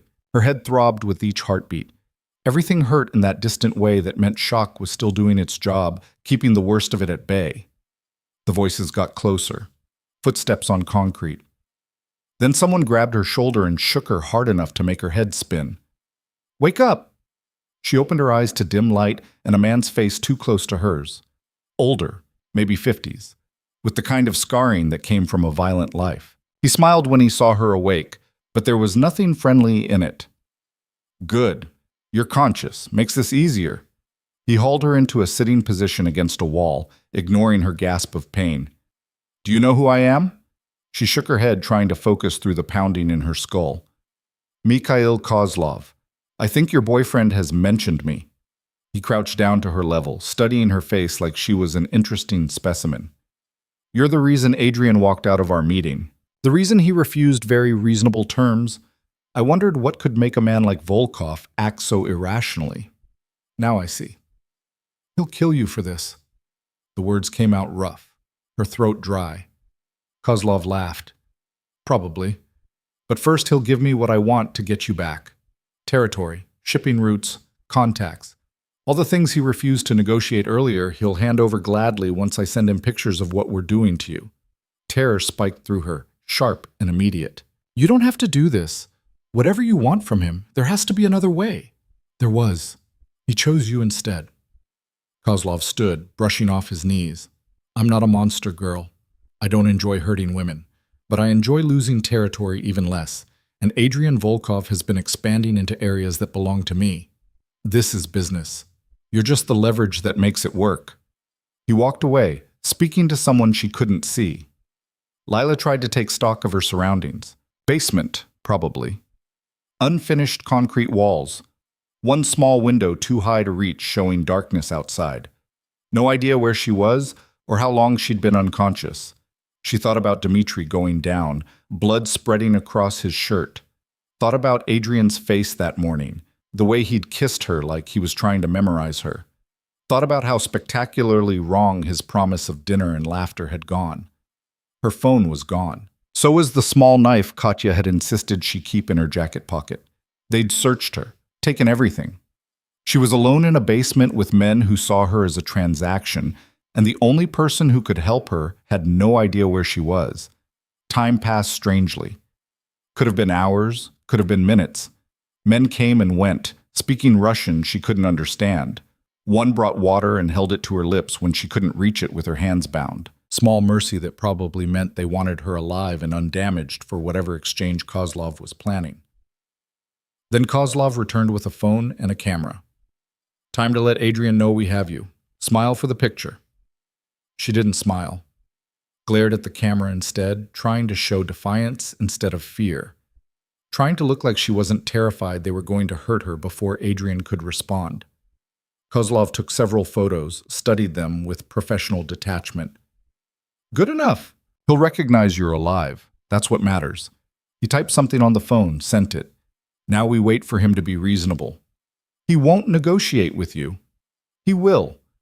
For you. He absolutely will. Kozlov pocketed the phone. I've been watching Adrian Volkov for years. He's cold, calculating, never lets emotion interfere with business. And then you show up, and suddenly he's leaving meetings early, making stupid decisions, acting like a man in love instead of a man in power. You're his weakness, and weaknesses are meant to be exploited. He left her alone again. She leaned back against the wall, trying to breathe through the panic, trying to think. Katya had taught her things, ways to escape zip ties if you were flexible enough and desperate enough, ways to create opportunities if you stayed alert. But first she needed information, needed to know where she was, how many men were guarding her, what her chances actually were. The basement had 3 men that she could see, one by the door leading upstairs, 2 others playing cards at a table across the room, all armed, all looking bored but alert enough that rushing the stairs would be suicide. She tested the zip ties again, carefully. They were tight, but not impossible. If she could get her hands in front of her instead of behind, she'd have more options. It would hurt, might dislocate something. But Katya's voice echoed in her head. Pain is temporary. Dead is permanent. Choose accordingly. She started working on it slowly, trying not to draw attention, pulling one wrist up while forcing the other down, using her body's flexibility to create the angle she needed. The plastic cut deep, drawing blood that made her wrists slippery. Every movement sent fresh agony through her shoulders. One of the men glanced over. She froze, made herself slump like she was too exhausted to move. He lost interest, went back to his cards. She kept working, slow, patient. Her shoulders screamed, the zip ties cut deeper, but gradually, painfully, she managed to slide her bound wrists under her hips, then her legs, bringing her hands in front of her body. Small victory, but it gave her options. The door at the top of the stairs opened, different footsteps, heavier. A man descended carrying food on a tray. He set it down near her with instructions in Russian she didn't understand but could guess. Eat, stay quiet, behave. She waited until he was gone, then examined what they'd brought. Sandwich, water bottle, apple. They definitely wanted her alive. She ate mechanically, brain working on escape plans that all seemed impossible. Even with her hands in front, she was one woman against armed men in a location she didn't know. Running would just get her killed faster. Unless Adrian found her first, she had to believe he was looking. Had to believe that the moment he got Kozlov's message, he'd mobilized everything he had to find her. Had to believe she mattered enough for him to move heaven and earth. But what if Kozlov was right? What if Adrian chose territory over her? What if the calculation came down to one woman versus his empire, and she lost? No. She couldn't think like that. Couldn't let fear make her give up before she'd even tried. Hours crawled by. The men changed shifts. Someone brought more water. Kozlov came back twice to check on her, each time looking more satisfied, which probably meant Adrian was responding to his demands. She must have dozed eventually because she woke to shouting upstairs. Not panic, not fighting, just loud voices arguing about something. The guards in the basement looked up, alert now, hands moving to weapons. Then gunfire. Close, rapid, professional. The guard by the stairs raised his weapon toward the door. Never got the chance to fire. The door exploded inward, wood splintering, and men poured through in tactical formation that spoke of military training. Adrian's men. Had to be. The basement erupted into chaos. The guards fired back, using furniture as cover. Bullets sparked off concrete. Lila threw herself flat, making herself as small as possible behind a support column, hands over her head uselessly like that would stop anything. The firefight lasted maybe 30 seconds. Felt like hours. Then silence, broken only by groaning and someone barking orders in Russian. Footsteps running toward her.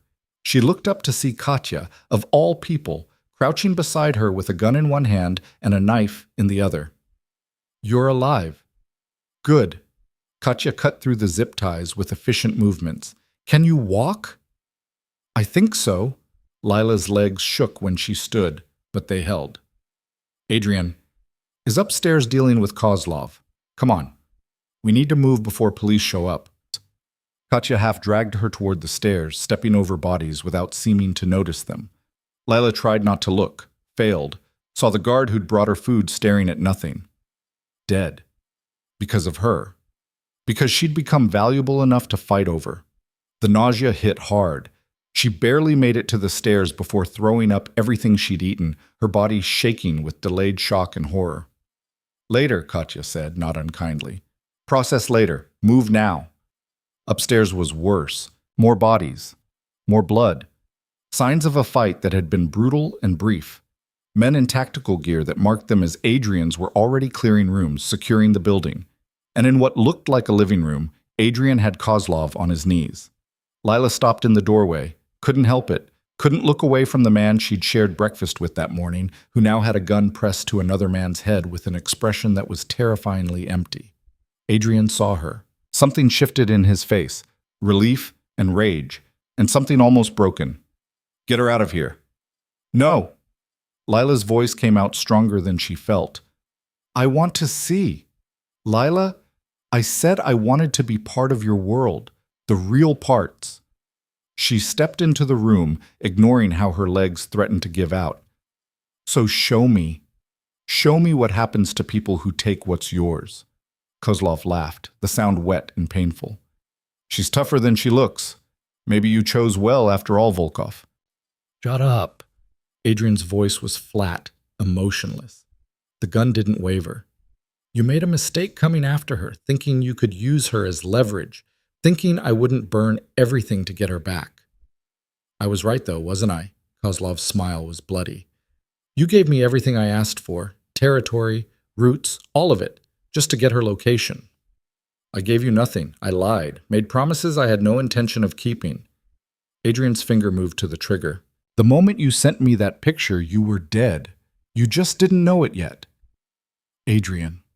Lila said his name softly, not to stop him, just to remind him she was there, that she was watching, that whatever he did next, she'd see.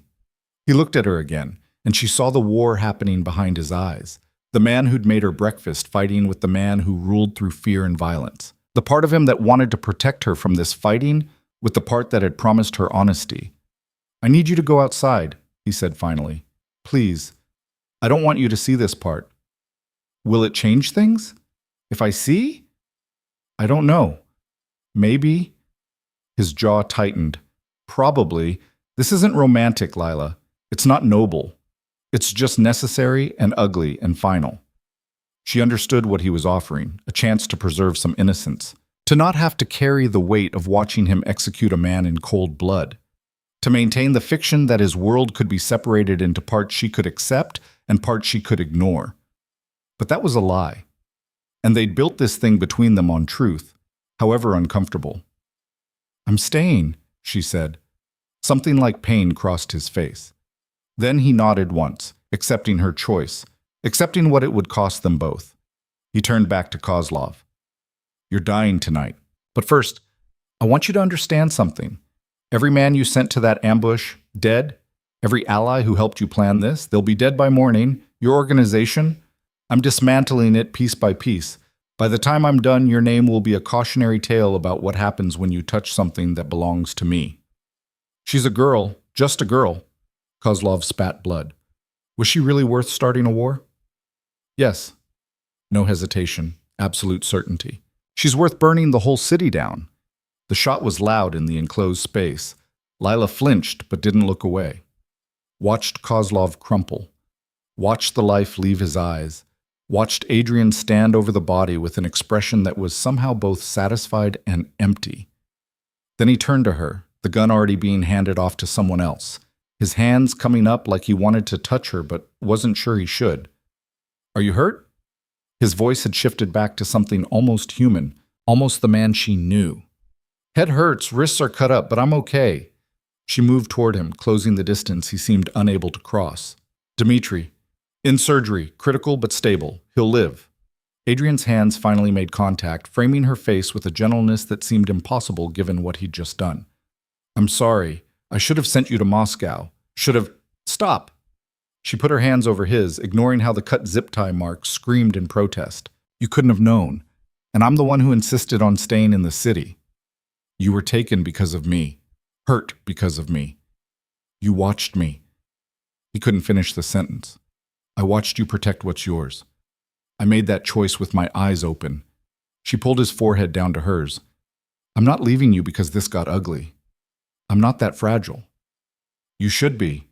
His arms came around her, pulling her against him hard enough to hurt. You should run from me. From all of this. Find some normal man with a normal life who won't get you kidnapped by rivals or make you watch executions in living rooms. But I won't. She held him just as tightly. Because I love you, you terrifying, overprotective criminal, and I'm choosing to stay even though it's insane and dangerous and probably going to get me killed eventually. He pulled back sharply, staring at her like she'd just said something in a foreign language. What did you say? I love you. Easier the second time. Felt true in a way that settled something in her chest. I've probably loved you since you made me sit down and eat dinner instead of firing me. I just didn't have the words for it yet. His kiss was desperate, fierce, tasting like violence and relief. When they broke apart, his eyes were suspiciously bright. I love you too, he said roughly. So much that it terrifies me. So much that I gave Kozlov everything he asked for just to get you back, and I would have actually gone through with it if that's what it took. You've completely destroyed my ability to be rational about anything that involves your safety. Good. She kissed him again, softer. Now take me home. I need a shower and medical attention and about 12 hours of sleep in your bed. Our bed, he corrected. You're not going back to that apartment. You're staying with me, permanently, non-negotiable. She should have argued about the high-handed declaration. Instead, she just nodded. Okay. They left Kozlov's body for his people to clean up. Katya drove them in a car that wasn't shot full of holes, while Adrian made calls in rapid Russian that sounded like he was orchestrating the end of an empire. Taking apart Kozlov's organization with surgical precision, making examples, sending messages about what happened to people who touched his. At a stoplight, he paused long enough to look at her. Really look, cataloging every injury and mark with an expression that promised retribution. I'm killing everyone who hurt you, he said conversationally. Just so you know, every man who put hands on you, every person who helped plan the ambush, all of them. It's already happening. I know. And she did. Understood that this was how his world worked. Violence answered with violence, threats eliminated permanently. I'm not asking you to stop. Good. Because I wouldn't. He went back to his calls, his free hand finding hers and holding tight. The hospital was private, discreet, the kind of place that treated gunshot wounds without calling police. A doctor Katya seemed to know personally examined Lila's head, declared the concussion mild but requiring monitoring, and bandaged her wrists with a gentleness that made her want to cry. You'll be fine, the doctor said in accented English. Rest. Fluids. No strenuous activity for a few days. And if the headaches get worse or you start vomiting, come back immediately. Adrian didn't leave her side through the entire examination. Sat in the corner radiating lethal tension, responding to messages on his phone while tracking her every movement. When they finally cleared her to go home, he lifted her into his arms despite her protests that she could walk. Indulge me, he said, carrying her to the car like she weighed nothing. I need to hold you. Need to feel you breathing. Need physical confirmation you're alive and safe. She stopped arguing. Let him carry her, hold her, arrange her in the car with obsessive care. Let him be what he needed to be right now, protective and possessive, and slightly unhinged with relief. The penthouse felt different when they arrived. Same expensive furniture, an incredible view, but now it felt like coming home instead of visiting someone else's space. Katya was already there, having beaten them somehow, with medical supplies and food, and a practical expression that suggested she was planning to stay. I'm sleeping in the guest room, she announced. Doctor said monitoring. I'm monitoring. Don't argue. Adrian looked like he wanted to, settled for nodding instead. He helped Lila shower, careful around her injuries, washing blood from her hair with a tenderness that broke her heart. Then he dressed her in his clothes again, tucked her into bed, and climbed in beside her fully clothed like he couldn't bear even the distance of changing. Talk to me, she said softly. Tell me what you're thinking. I'm thinking I came very close to losing you today, closer than I ever want to come again. His arm tightened around her waist. I'm thinking that when Katya called and said you'd been taken, something in me just stopped, went cold and focused and absolutely ruthless. I didn't plan carefully, just mobilized everything and everyone to find you. How did you find me? Kozlov got cocky. Sent the photo from a phone we could trace. Let us write to you. His hand stroked her hair. I would have found you anyway. Would have torn the city apart brick by brick until I did. But the phone made it faster. What happens now with his organization? It's over. By tomorrow morning, there won't be anyone left loyal to Kozlov. The ones who don't run will be absorbed into my operation or eliminated. His territory becomes mine. His contacts become mine. Everything he built disappears like it never existed. His voice carried cold satisfaction. No one will ever think about using you as leverage again. That's not sustainable. Eventually, someone else will try. Let them try. He pulled her closer. I'll destroy them too. As many times as it takes until people understand that you're untouchable. That hurting you means death. Not quick, not merciful, just inevitable. She should have been frightened by the intensity in his voice. Instead, she felt safe, protected, claimed in a way that satisfied something primitive in her brain that didn't care about morality or legality, only survival. I meant what I said, she whispered, about loving you. I know. I felt it when you refused to look away. When you chose to stay even after seeing me kill a man. His lips brushed her temple. Most people would have run. You stood there and loved me anyway. You're not as scary as you think you are. He laughed quietly. I'm terrifying. You're just too stubborn to be properly afraid. Maybe. She yawned, exhaustion finally catching up with adrenaline crash. Or maybe I just know the difference between the man who kills his enemies and the man who makes me breakfast. They're the same man, Lila. I know, that's what I'm saying. I love both versions.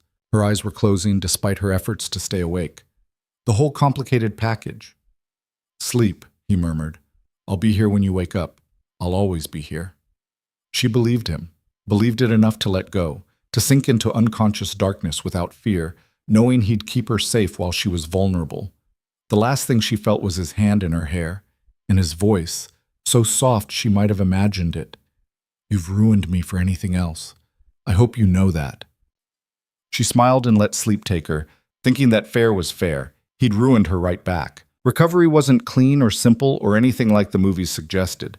Lila spent 3 days in bed with headaches that made her want to crawl into darkness and never emerge. Katya stayed true to her word, monitoring her with the kind of clinical efficiency that came from having seen plenty of head injuries before. Adrian hovered, which was almost worse than the pain, constantly checking on her, bringing food she couldn't eat, looking like he was personally responsible for gravity existing to cause concussions. On the 4th day, she woke up without the pounding in her skull and found him asleep in the chair beside the bed, fully dressed, phone still clutched in one hand. He'd been working from the bedroom, refusing to leave her even when business demanded his attention elsewhere. She watched him sleep and thought about how quickly her life had transformed. 2 months ago, she'd been invisible, drowning in debt and exhaustion, convinced she'd die alone in some efficiency apartment with no one noticing until the smell got bad. Now she was living in a penthouse with a man who'd started a war to get her back, who'd killed for her without hesitation, who loved her with the kind of intensity that should have been terrifying, but instead felt like the first solid ground she'd stood on in years. The scarring on her wrists had started to heal, pink and raised and permanent. Evidence of the cost of being loved by someone like Adrian. She'd carry those marks forever, along with the memory of a basement and zip ties and the sick certainty that she might not make it out. But she had made it out, and she'd chosen to stay. Adrian's eyes opened, instantly alert despite having just been asleep. You're awake. How do you feel? Human again. Mostly. She stretched carefully, testing for pain. You look like hell. I haven't been sleeping well. He stood, joints cracking, and moved to sit on the edge of the bed. Every time I close my eyes, I see you in that photo Kozlov sent. See you hurt and scared and... He couldn't finish. I'm okay now. We're okay. She took his hand, threading their fingers together. You can stop punishing yourself. I put you in danger. My world, my choices. Our choices, she corrected. I chose this, Adrian. Chose you. Chose to stay, even after seeing exactly what your life looks like. You don't get to take that away from me by acting like I'm some victim who didn't have agency. He was quiet for a long moment, studying their joined hands. The federal task force is asking questions about Kozlov, about the bodies they're finding, about territorial shifts that don't make sense unless you understand what happened. Her stomach clenched. Are you in danger? I'm always in some level of danger, but this is more active than usual. He met her eyes. I'm considering stepping back. Not from everything. I can't just walk away from the organization entirely, but from the parts that make me a target, from the operations that require violence, from the risk. She stared at him. Because of me. Because I love you more than I love power. Because I want a future that doesn't end with you at another funeral, or me in prison, or both of us dead before we're 40. His thumb stroked over her scarred wrist. Because you deserve better than constantly looking over your shoulder. What would stepping back look like? Delegating the dangerous parts to people I trust. Transitioning from active operations to consulting, advisory. Still involved, still respected, but not in the line of fire anymore. He paused. It would mean less money, less influence, less control over everything. But you'd be safer. We'd be safer. He pulled her hand to his lips, kissed her knuckles. I've spent 10 years building an empire. I can spend the next 10 building something else. Something that doesn't require you to carry a panic button and learn how to escape zip ties. She wanted to tell him not to do it. Wanted to insist she could handle his world, that she was strong enough to live with the constant threat. But the truth was uglier than pride. She'd been terrified in that basement, had felt helplessness so complete it had nearly broken her. And the idea of going through that again, of watching him go through the fear of losing her again, made her want to run despite every promise she'd made. I don't want to be the reason you give up everything you've built, she said quietly. You're not. You're the reason I'm choosing to build something different. He shifted closer. I've been thinking about this since before Kozlov. Since the moment I realized you were more important than territory or reputation or any of the things I used to think mattered. This just made the decision urgent instead of theoretical. What happens to your organization if you step back?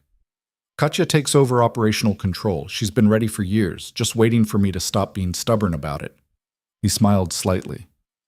She's actually better at the political parts than I am, more patient, less likely to start wars over personal matters. She terrifies me a little. She should. She's terrifying. His smile faded. But she'll keep things stable while I transition, and I'll still be available for consultation, strategy, just not the frontline work anymore. Lila processed this, tried to imagine Adrian not being the absolute center of his criminal empire, tried to picture what their life would look like if he wasn't constantly fielding calls about territorial disputes and shipment problems, and who needed to be eliminated for crossing lines. What would you do instead, she asked, if you're not running everything anymore? I have legitimate businesses, real estate holdings that need actual management instead of neglect, investments that could be more than just money laundering fronts. He looked almost uncertain, which was strange on him. I could be boring, respectable even. Would that be enough? Adrian, you could never be boring. She pulled him down to kiss her. But yes, it would be enough. It would be perfect. The transition happened faster than she expected. Within a week, Katya had moved into Adrian's office at the warehouse, taking meetings that used to be his, making decisions with the kind of cold efficiency that made people obey without question. Adrian attended some of them, but mostly he stayed home, making calls from the penthouse, restructuring his role from dictator to advisor. He was restless at first, used to controlling everything, struggling with delegation. Lila caught him pacing at 3 a.m, phone in hand, clearly fighting the urge to micromanage Katya's decisions. She's handling it, Lila said from the bedroom doorway. You said yourself she's good at this. I know, He ran a hand through his hair. I've been in control for so long, letting go feels wrong. Then don't let go completely, just loosen your grip. She moved to him, wrapped her arms around his waist from behind. You're allowed to trust people, allowed to have a life that isn't just work and violence. He turned in her arms, his expression conflicted. What if I don't know how to do that? What if all I know is how to be dangerous? Then I'll teach you how to be something else. She kissed his jaw, starting with teaching you that 3 a.m. is for sleeping, not worrying about shipping schedules. He let her lead him back to bed, let her distract him from the anxious need to control everything. And slowly, gradually, he started to relax into his new role, started to trust that the empire wouldn't collapse without his constant intervention. 2 months after the Kozlov incident, Lila officially quit the Celestine. The new schedule had been nice, but she didn't need the money anymore, and the memories of that first night were too tangled up with everything that had happened since. Marcus looked almost relieved when she gave notice, probably glad to be rid of the server who'd somehow become connected to the owner in ways that made him nervous. She wasn't sure what she wanted to do instead. Adrian offered to bankroll anything: school, starting a business, traveling for a year to figure it out. The options felt overwhelming after so many years of just surviving. "I want to do something that matters," she told him one evening. They were cooking together in the kitchen, something that had become routine. He was surprisingly good at it, patient in ways he wasn't with business. "Something more than just existing. I spent so long just trying to stay alive that I forgot to think about what I actually want to live for. Take your time figuring it out." He handed her vegetables to chop. "We're not in a rush. And you don't have to have all the answers right now." She started volunteering at a shelter for people experiencing homelessness. It felt right in a way nothing else had, helping people who were where she'd almost ended up, giving back to the safety net she'd never had. The work was hard and often heartbreaking, but it made her feel useful, present, like she was building something meaningful instead of just consuming Adrian's resources. Adrian watched her come home exhausted and fulfilled and never once suggested she stop. Instead, he started donating to the shelter anonymously, funding programs they'd been trying to launch for years. When she figured out it was him, he just shrugged. "I have money. You have purpose. Why wouldn't I support that?" She was falling more in love with him every day. The man who made breakfast and worried about her safety and funded homeless shelters while still being consulted on criminal matters he'd never fully leave behind. He wasn't perfect, still too controlling sometimes, still prone to solving problems with money or intimidation when conversation would work better. But he was trying. They both were. Dmitri recovered, though he walked with a limp now and had scars that would never fully fade. He came to dinner once he was mobile again, apologizing profusely in broken English for failing to protect her. "You took bullets for me," Lila said firmly. "You have nothing to apologize for. Nothing." He still looked guilty, but he accepted her words. Adrian gave him a position that didn't require field work, something administrative that used his strategic mind without risking his damaged body.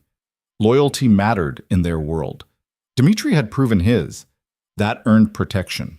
4 months after everything, the federal investigation into Kozlov's death quietly closed. No charges filed. The official story was a gang dispute, internal violence, nothing that required further scrutiny. Lila suspected Adrian had made that happen through channels she didn't want to know about, but she didn't ask. Some things were better left as comfortable mysteries. She moved her few possessions from her apartment into the penthouse officially, finally admitting that she hadn't slept there in months, and probably never would again. The landlord looked relieved. Apparently having a tenant connected to Adrian Volkov made people nervous, even when the rent was paid on time. The penthouse stopped feeling like his space and started feeling like theirs. Her books appeared on shelves next to his Russian literature. Her coffee preferences were stocked in the kitchen. Her photos, the few she had from before her parents died, were framed and displayed like they mattered. She was home, actually genuinely home for the first time since she'd lost her family. One evening in late autumn, Adrian came home with an expression she couldn't quite read. Not bad, but serious. He found her in the office she'd claimed as her own, doing paperwork for the shelter, and stood in the doorway watching her until she looked up. "What's wrong?" she asked immediately. "Nothing's wrong. He moved into the room, sat on the edge of her desk. "I need to ask you something." Her heart rate picked up. "Okay." "I've been thinking about the future, our future, what it looks like." He took her hand and she noticed his was shaking slightly. Adrian, who faced down armed rivals without flinching, was nervous. "I've spent my whole life being certain about things, knowing what I want and taking it. But this is different. You're different. And I need to know you want this too before I—" He stopped, seemed to reset, reached into his pocket and pulled out a small velvet box. Lila's breath caught. "I'm not good at this," he said, opening the box to reveal a ring that was beautiful and elegant and somehow exactly what she would have chosen if she'd been asked. I'm probably doing it wrong, but I love you. I love you more than I knew it was possible to love anyone. And I want to spend the rest of my life proving that every single day. So he slid off the desk, down onto one knee, and looked up at her with eyes that held everything, fear and hope and desperate certainty. Lila Monroe, will you marry me? She should have made him wait, should have drawn it out, made him nervous. Instead, she launched herself at him hard enough to nearly knock him over, kissing him before she'd even said yes. I'll take that as acceptance, he murmured against her lips when they broke apart. Yes, obviously yes. She kissed him again. You're insane and controlling, and you've completely destroyed any chance I had at a normal life. And I love you so much, it terrifies me. Good. Mutual terror, that's romantic.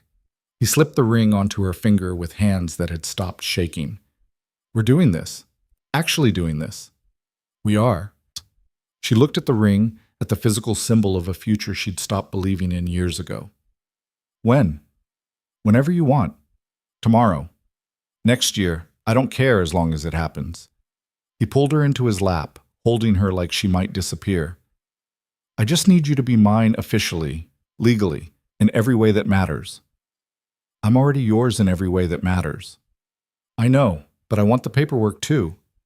He kissed her temple. I want you to have my name. I want legal rights to make medical decisions if something happens. I want the world to know you're not just the woman I love. You're my wife, my partner, the person I chose above everything else. She understood what he wasn't saying, that in his world, marriage meant protection, meant she couldn't be compelled to testify against him if the federal investigation ever came back, meant she had legal claim to his assets if something happened to him. It was practical and romantic in equal measure, which was very Adrian. Spring, she said, making a decision. I want to get married in spring, somewhere small, just family and people who actually matter. Perfect. He stood, lifting her with him. Spring wedding it is. Now come to bed. We're celebrating. It's 7 o'clock. So? We're celebrating early. He was already carrying her toward the bedroom, and she was already laughing, and everything felt possible in a way it never had before. They told Katya over breakfast the next morning. She looked at the ring, looked at her brother's face, and smiled in a way that suggested genuine happiness mixed with relief. Finally, I was beginning to think you'd never ask. She raised her coffee cup in a toast. Welcome to the family officially, Lila. Try to keep him from doing anything too stupid. I make no promises, Lila said, and Katya laughed. The wedding was planned for May, small and intimate at a venue outside the city that Adrian owned and could secure properly. Lila didn't have family to invite, but she had friends from the shelter. Adrian kept his guest list small too. Katya, Dmitri, a few trusted associates who'd proven their loyalty over years. The months leading up to it passed in a strange blur of normalcy. Lila continued her work at the shelter. Adrian continued his transition away from active operations, becoming more consultant than kingpin. They had dinner together most nights, watched terrible reality TV that made Adrian complain, but he watched anyway because she liked it, fought occasionally about stupid things like any couple, then made up with the kind of intensity that came from both of them being too stubborn to back down easily. She learned more about his past, about growing up in Russia, about coming to America young and building an empire from nothing because legitimate paths were closed to immigrants without connections, about the first time he'd killed someone and how it had changed him, made him harder, more willing to do whatever necessary to survive.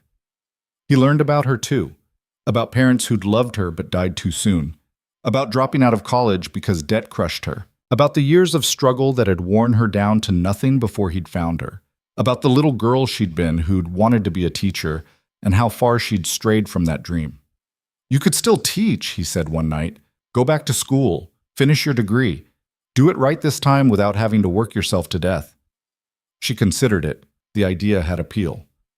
Maybe, after the wedding, after we figure out what normal looks like for us. Normal, it turned out, looked like a strange hybrid of legitimate business and criminal consultation. Adrian went to actual board meetings for his real estate holdings, helped Lila plan programs for the shelter, had dinner with investors who had no idea about his other work.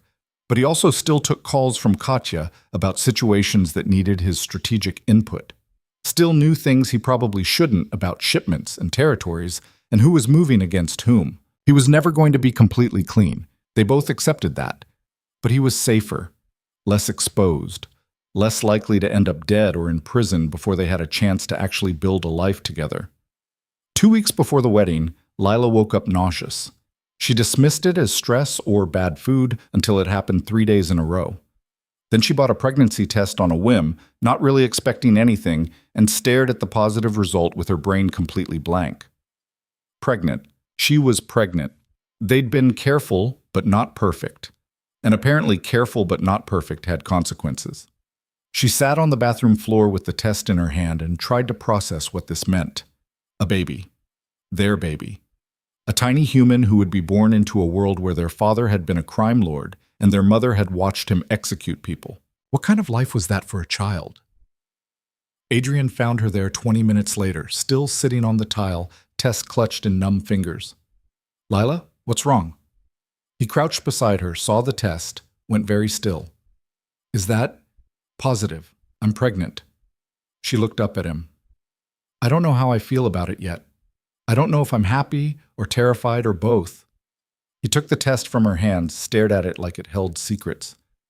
We're having a baby. Apparently. She watched his face for clues about how he felt. Say something. Tell me what you're thinking. I'm thinking I love you. I'm thinking this changes things. He set down the test, pulled her into his arms. I'm thinking I need to accelerate the timeline on getting out. Need to make sure our child grows up with a father who's present and legal and not looking over his shoulder constantly. You're happy? She needed to know, needed confirmation that this wasn't just another complication. Terrified, but yes, happy. He pulled back to see her face. Are you? I think so. Once I get past the terror. She put her hand on her stomach, which showed no signs yet of the life growing inside. We're going to be parents. We have no idea what we're doing. No one does. We'll figure it out together. He kissed her forehead, her cheeks, her lips. Together. Like everything else. They told Katya that night. She looked stunned, then pleased, then immediately started making plans about increased security and prenatal care and what modifications the penthouse would need for a baby. You're going to be an aunt, Lila said, watching Katya's mind work. Are you okay with that? Am I okay with my brother finally having something good in his life? Yes. Katya smiled. I'm very okay with it, and I'll spoil this child absolutely rotten. The wedding happened 2 weeks later as planned, but with new meaning. Lila walked down the aisle in a simple dress that would need altering in a few months, toward a man who'd saved her and ruined her and given her a future she'd stopped believing in. Adrian waited for her with an expression that held everything, love and fear and absolute certainty that they were doing the right thing. They said vows that were honest and personal, and probably too revealing for the small audience. Promised to love each other through complications and danger and whatever else came. Promised to build something good despite their broken parts. Promised to try, even when trying seemed impossible. When Adrian kissed her, she tasted salt and realized he was crying. She was too. Happy tears for once. Tears that meant beginning instead of ending. The reception was small and warm, more family gathering than formal event. Dmitri gave a toast in heavily accented English about loyalty and love and second chances. Katya spoke about her brother finally finding someone stubborn enough to handle him. People danced and laughed and celebrated two people who probably shouldn't have worked, but somehow did. Late in the evening, Lila found Adrian alone on the balcony, looking out at the city that had been his kingdom and was now just home. Having regrets? She asked, sliding her arms around him from behind. Never. Not about you. He turned, pulled her close. I was just thinking about how different my life looks from what I planned, how completely you've changed everything. Is that good or bad? It's perfect, messy and complicated and occasionally terrifying, but perfect.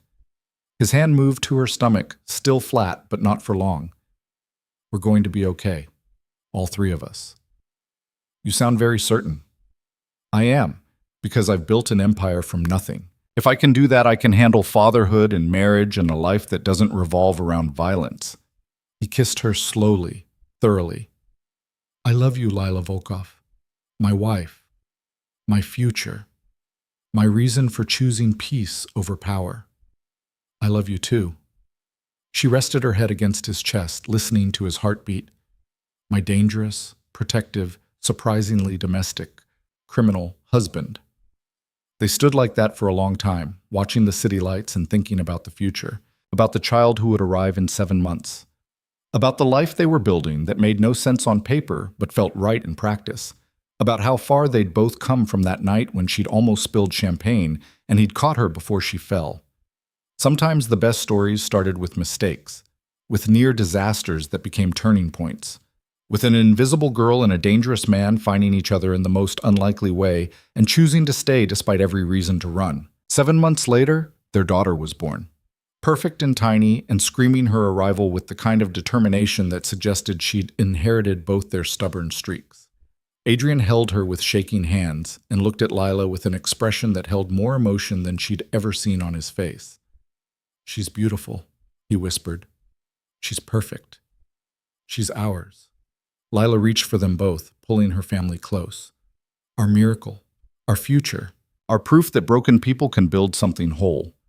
They named her Elena, after Adrian's grandmother, raised her in the penthouse that had been transformed from bachelor pad to actual home, taught her kindness and strength in equal measure, protected her from the worst of Adrian's past while being honest about where they came from. Adrian was a surprisingly good father, patient in ways Lila hadn't expected, attentive without being smothering. He'd fully transitioned out of active operations by the time Elena was born, consulting only occasionally and focusing mostly on legitimate businesses that wouldn't get him killed or imprisoned. The empire he'd built was Katya's now. He was just a successful businessman with a complicated past and a family he'd fight to protect. Lila went back to school part-time, working toward the teaching degree she'd abandoned years ago. It was slow going with a baby, but she was determined to show their daughter that it was never too late to pursue dreams, that setbacks weren't endings, that you could reinvent yourself at any age if you were willing to try. They had dinner parties where Dmitri taught Elena Russian phrases while Katya rolled her eyes at both of them, had quiet evenings where Adrian read to their daughter in the language of his childhood while Lila worked on coursework, had moments of chaos and laughter and the occasional fight about parenting styles or money or whose turn it was to handle the 3 a.m. feeding. They had a life, messy and imperfect and built on a foundation of violence and desperation, but somehow beautiful anyway. Proof that people could change, that love could be redemptive without being pure, that choosing each other over everything else was sometimes the bravest thing you could do. 5 years after they met, Lila stood in the penthouse kitchen making breakfast while Adrian played with Elena in the next room. Their daughter's laughter carried through the apartment, bright and uncomplicated in the way only children's joy could be. And Lila thought about the girl she'd been, exhausted, invisible, drowning slowly and alone. That girl was gone, transformed into someone stronger, more certain, more alive, someone who'd learned that survival wasn't enough, that you had to fight for a life worth living, even when the path forward looked impossible. Someone who'd fallen in love with danger and somehow made it work. Adrian appeared in the doorway, Elena on his hip, both of them looking at Lila with matching expressions of contentment. "What are you thinking about?" he asked. "How far we've come. How unlikely this all is." She gestured at their life, the beautiful apartment, the child, the peace they'd built from chaos. "How grateful I am that I almost spilled champagne that night. Best mistake you ever made." He crossed to kiss her, Elena giggling between them. "Changed both our lives. No regrets?" She asked the question she'd asked before years ago when things were new and uncertain. "Never." He said it with the same certainty he'd had then, but deeper now, proven through time and trials. "You're the best thing that ever happened to me, both of you." Elena squirmed to be put down, toddling off to play with toys scattered across the floor. Adrian pulled Lila close, and they stood together in the kitchen where they'd had breakfast that first morning, where they'd built countless ordinary moments into a life extraordinary in its normalcy. They weren't perfect. They'd never be perfect. Their story had too many rough edges, too much darkness woven through the light. But they were real, honest, committed to choosing each other every day despite the complications. And in the end, that was more than enough. More than either of them had expected to find, more than they thought they deserved.